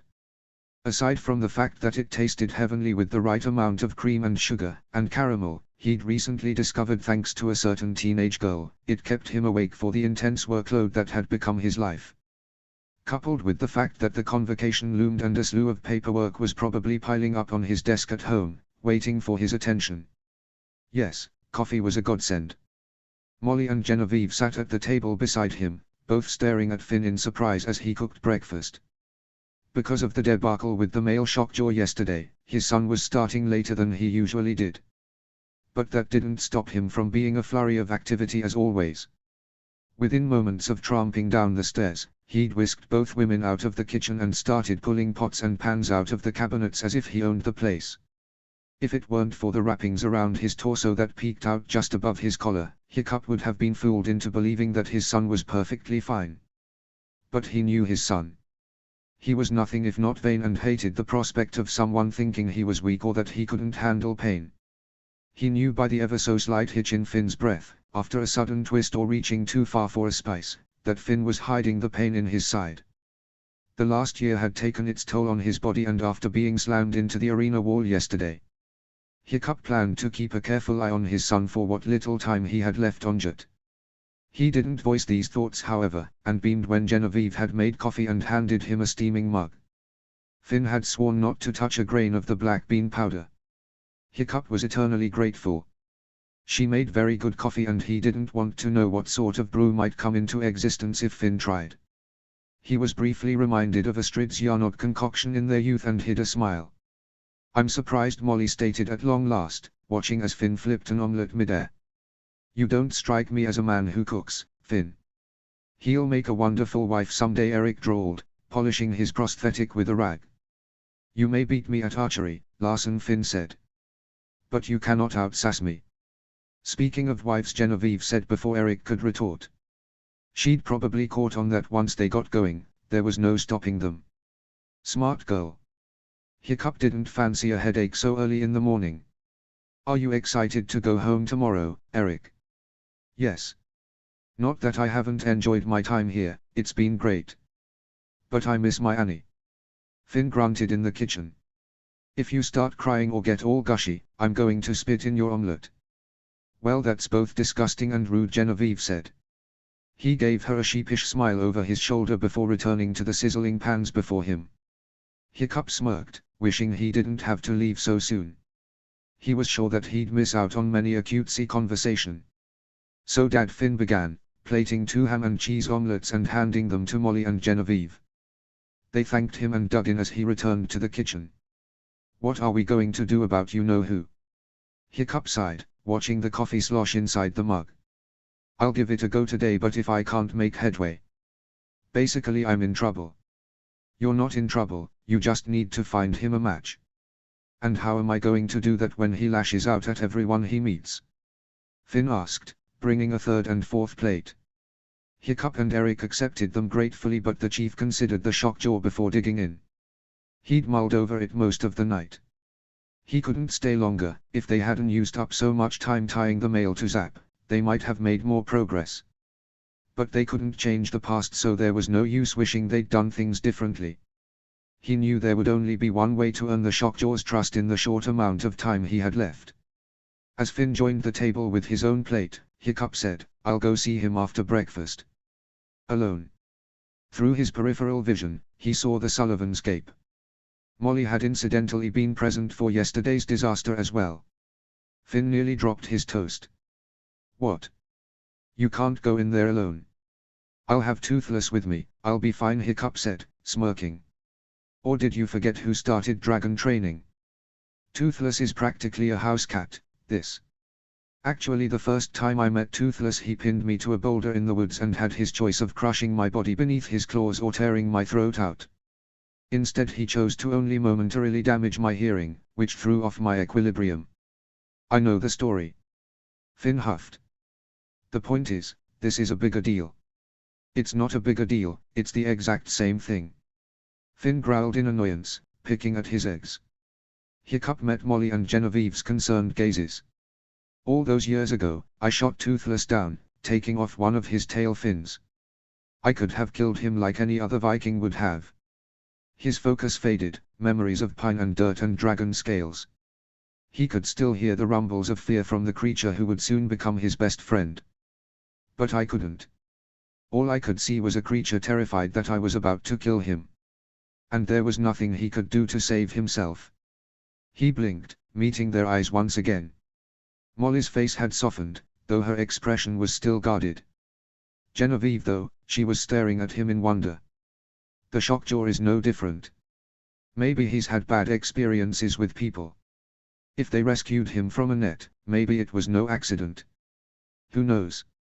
But that's why he's attacking people. He's afraid of them. And no offense to Finn at all, because he knows what he's doing, but that dragon is just as stubborn and fearless. Bashing 2 rocks together is only going to break them both." The tension had eased from Finn's shoulders. Understanding flickered in his eyes and he finally nodded. "So you're doing it alone then?" Eric asked. "Like I said, I'll have Toothless with me," Hiccup said, picking up his fork. His eggs would be cold if he kept yarking, and they had things to do today. "But yes. If I can take a gentler approach without so many eyes on him, maybe he'll relax. Some dragons don't like the pressure, they feel caged, victimized. Maybe if he just sees me, he'll see there's no threat."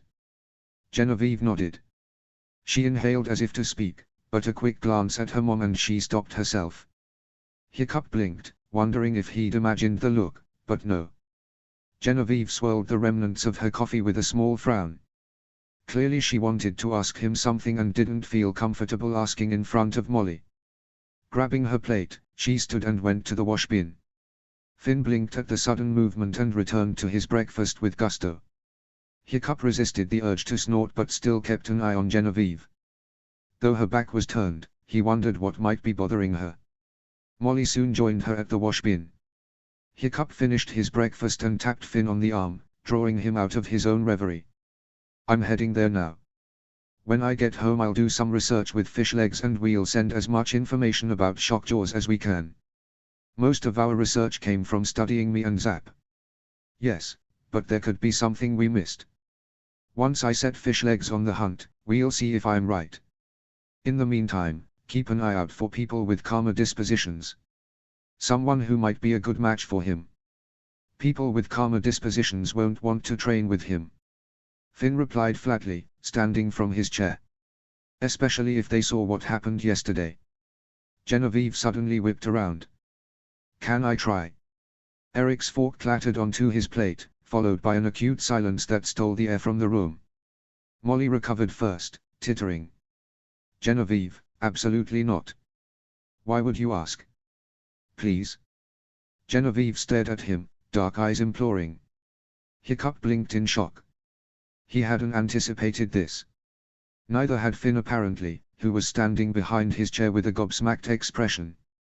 Patiently, Hiccup asked, why would you like to try? I've been watching that dragon for weeks, Genevieve said. Every man that has tried to train it has ended up in the healers. Which is exactly why this is not happening. Molly stated. No, what if? Genevieve paused, losing her nerve. What if? Eric prompted, gently. Genevieve glanced at Finn.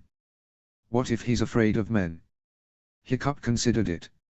Some dragons were indeed partial to certain genders. Think about it, Genevieve said, stepping closer. Every man, the old, the young, the proud or meek. Every single one didn't make a dent in that dragon's attitude. Not a single one has been able to bond with him. One might think that Finn was the closest yet, but I don't think so. 1. You're bonded to a female shockjaw, so there's a territorial issue. Finn blinked in surprise at that. And 2, like you said, Hiccup, Finn is too similar in personality. Maybe the shockjaw took it as a challenge to take him down. He'd rather literally break Finn than be broken to him. So what if he would be better suited with a female? Tapping his lip, Hiccup realized that she might have a good point. Hiccup, you're not seriously considering this? Molly gasped, stepping in front of her daughter. He didn't miss the way Genevieve's shoulders dipped in defeat.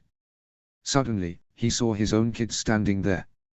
Adriana, Finn, begging for a chance to prove themselves. But he wasn't Genevieve's parent. Or her chief.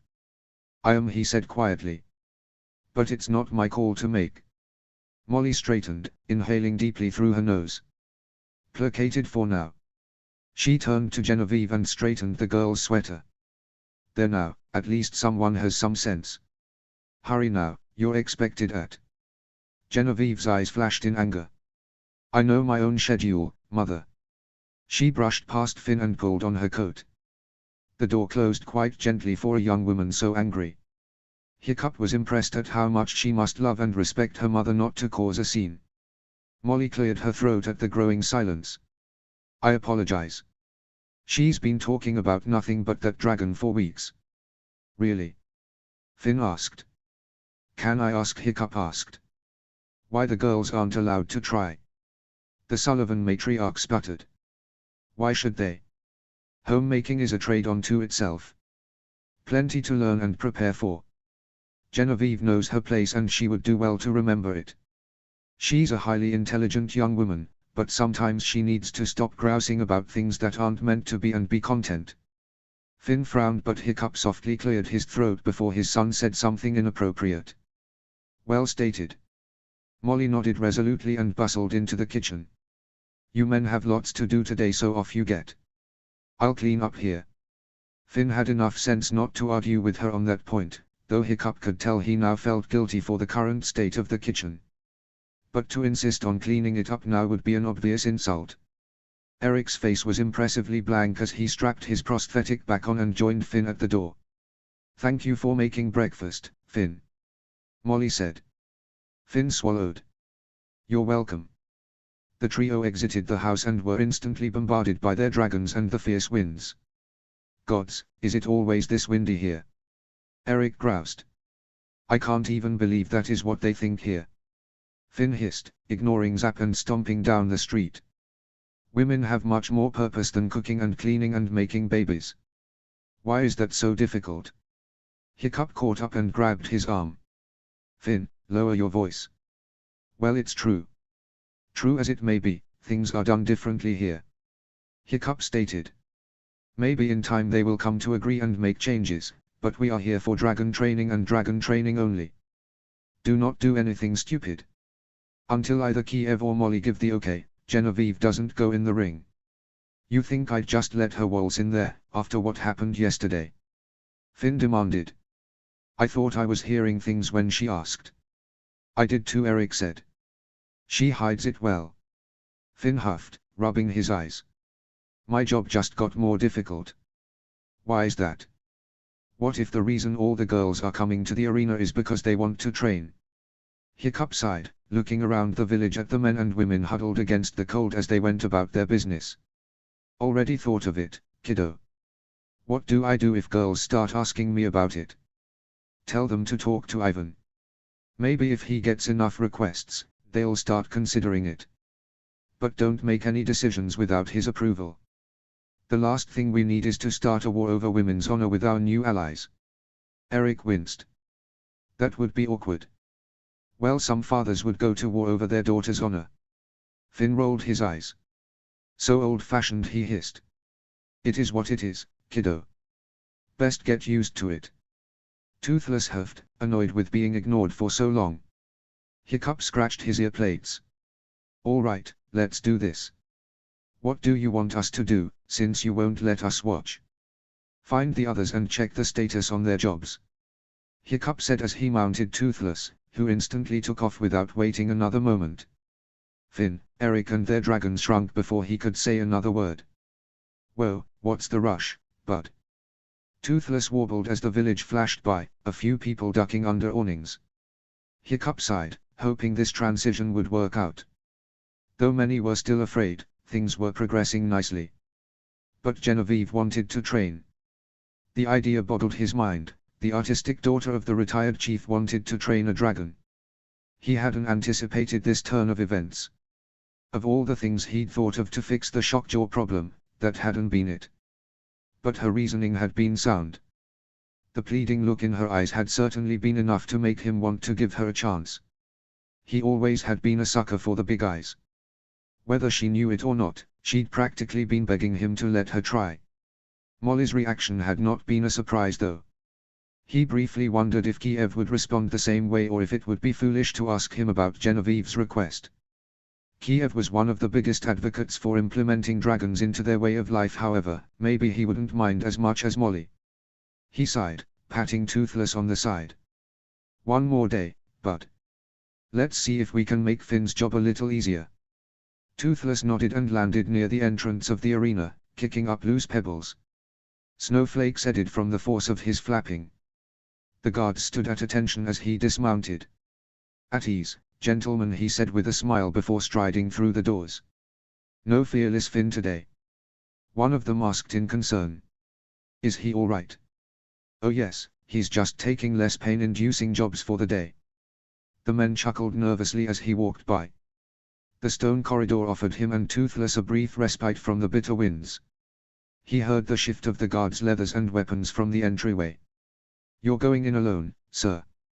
Not to worry, I know what I'm doing. Hiccup glanced at a barrel of fish near the archway. How fresh is this? Just delivered this morning, sir. Thanks. Striding to the cage doors, Hiccup lifted the small window flap and peered inside. The male shockjaw's blue eyes glinted in the light from the other side. Good morning. You hungry? The shockjaw growled and rested his head back on his paws. Come on, big guy, don't give up on me yet. Gently closing the flap, Hiccup turned to the nearby pulley system. Toothless waited in the center of the arena while he pulled the wheel up and around, groaning with the effort. Soon he was covered in a thin layer of sweat. The door was halfway open when Hiccup heard the scuff of boots. Do you need help with that, S? Hiccup felt the change in the air as his hair began to stand on end. Locking the pulley so the door wouldn't come crashing down, he whipped around. Back to your post. Too late, the shockjaw darted out from underneath the door and charged at the soldier. The man's face went white and he ran back through the archway. Toothless cut the shockjaw off with a snarl, keeping him from his prey. Hiccup darted to the archway and slammed the lever down, effectively locking the soldiers out. Without a dragon or exceptional climbing skills, neither them nor anyone else would be getting back inside. Stay at your posts no matter what you see or hear. He shouted at the men on the other side before turning to the scene behind him. Toothless and the shockjaw were still snarling, wings flared wide. Hiccup opened his mouth to call off the Night Fury when the Shockjaw slashed his tail, sending an electric bolt shooting for Toothless. He darted to the side, right into the open jaws of the Shockjaw. Time slowed, just as it had the day before. Where 1 second the Shockjaw's fangs threatened to close right around Toothless' throat, they were suddenly met with open air. Toothless flipped around the dragon, having little option to do much else. Landing right on top of the shimmering, electrified wings, soft belly exposed. Toothless yelped and leaped backwards, twitching and collapsing into a heap. Hiccup hissed, knowing just how badly the bolts could fry dragon scales. Before Hiccup could blink, the Shockjaw charged at him. Hiccup did the only thing he could think of. He turned his back on the charging dragon and threw out a hand. The pounding of heavy footfalls, the flap and shimmer of powerful wingbits, the snarling came closer, and for a moment, he wondered if he really had been an idiot to do this alone. Perhaps he'd finally met a dragon he couldn't befriend. Maybe he had been too casual with the last words he'd spoken to his sons mere minutes before. Just as he felt the air shift, the telltale sign of an oncoming strike, everything stopped with a thunderous slam. Willing his heart to slow, Hiccup waited, his vision dark. He didn't realize he'd squeezed his eyes shut in anticipation of the blow and prospective pain. Everything seemed to be strangely quiet, the only sound the snarling exhales of the dragon breathing down his neck. Swallowing, Hiccup relaxed his body as much as he could. He couldn't show an ounce of fear when he turned.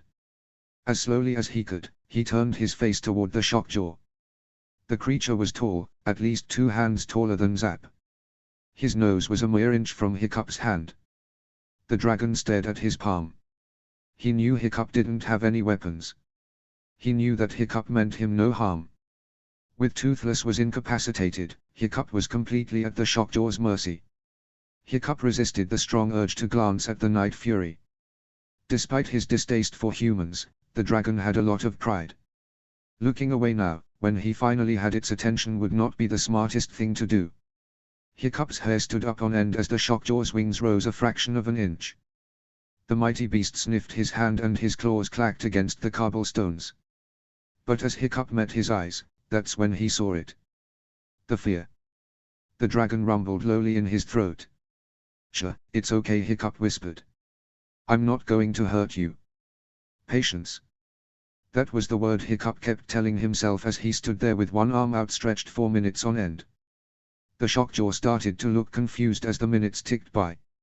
Hiccup's muscles were starting to cramp from standing in one place for so long, but he didn't dare let his hand drop. He prayed no one would come bustling up to the gate to interrupt the silence. From his periphery, he could see Toothless watching on, though he didn't move or make a sound. Finally, with a sound that sounded almost like a resigned sigh, the Shockjaw dropped his nose into Hiccup's hand. Relieved, Hiccup exhaled slowly, rubbing the dragon's nose with only his fingertips. "There now, see? I'm not going to hurt you." The Shockjaw's low voice rumbled once more. He still stood at attention, not unlike the soldiers outside. Hiccup didn't dare look to see if they both were watching from the corridor. The blue dragon's scales glinted in the morning light as he turned a look over his shoulder at Toothless. The Night Fury rolled to his feet and shook his hide.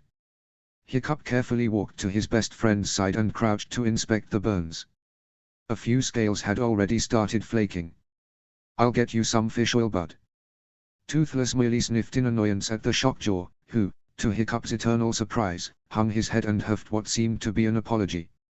Hiccup smiled, finally feeling like they'd made some progress. Walking to the gate, he smirked at the sight of the 2 gaping soldiers. They had indeed seen the whole thing. "How?" Hiccup held a finger to his lips. "Go find my son, tell him to come to the arena."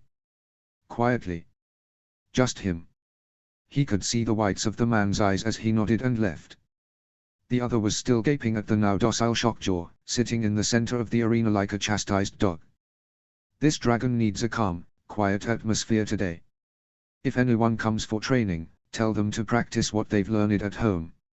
If we're to keep making progress with him, it's going to take time. The soldier still looked baffled but nodded in understanding. "I will tell everyone who comes, sir." "Thanks." Hiccup turned back to the arena with a small smile. The shockjaw eyed him warily, but he didn't make a move or so much as sneer. Now back to my previous question, are you hungry? Genevieve stepped out of the bitter winds and tore off her coat, barely stopping to untie the laces on her boots before kicking them onto the mat beside the door. Goodness, child, is something the matter? Taking a deep breath through her nose, Genevieve turned toward the elderly woman with a smile that she hoped didn't look as forced as it felt. No. Just ready for spring, that's all. Rosa tittered, waving her forward. I couldn't agree with you more, dear. Come, have some tea before going upstairs. It will warm you up in a jiffy. Genevieve didn't very much feel like having a cup of tea, but she didn't have the heart to decline the kind gesture. She followed Rosa through the lobby into the adjacent kitchen, their footsteps muffled on the threadbare rug that spanned the entire 20-foot gap.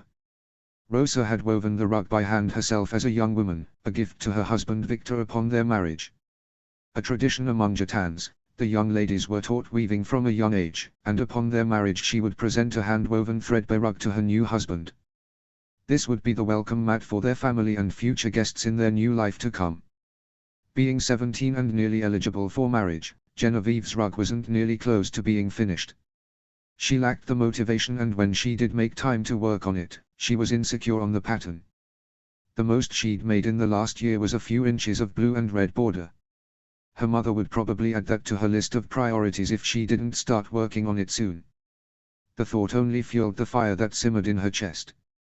Rosa's kitchen was the largest Genevieve had seen to date, with a few stools beside a wide wooden countertop.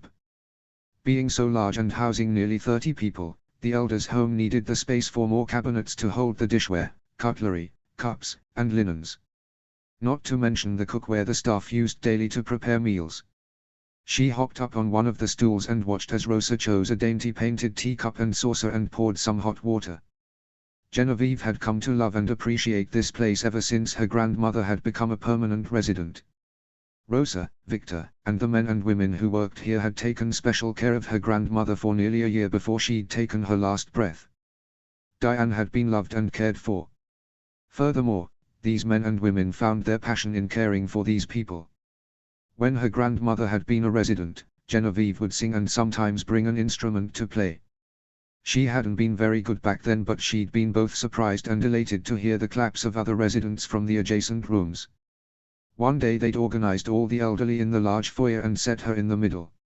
She'd sung for them for hours until her voice was nearly hoarse, but Genevieve would never forget the happy, tearful smiles on the elders' faces. She'd brought them a small piece of joy, which many of them hadn't experienced in years. The day her parents had gotten the news of her grandmother's failing health, there had been no singing. The family had gathered, each grandchild giving their final hugs and kisses, before going home. Diane had passed that night and Genevieve did not return to the elders' home for months. Then on one warm summer morning, Rosa had knocked on the door, requesting to speak to Genevieve.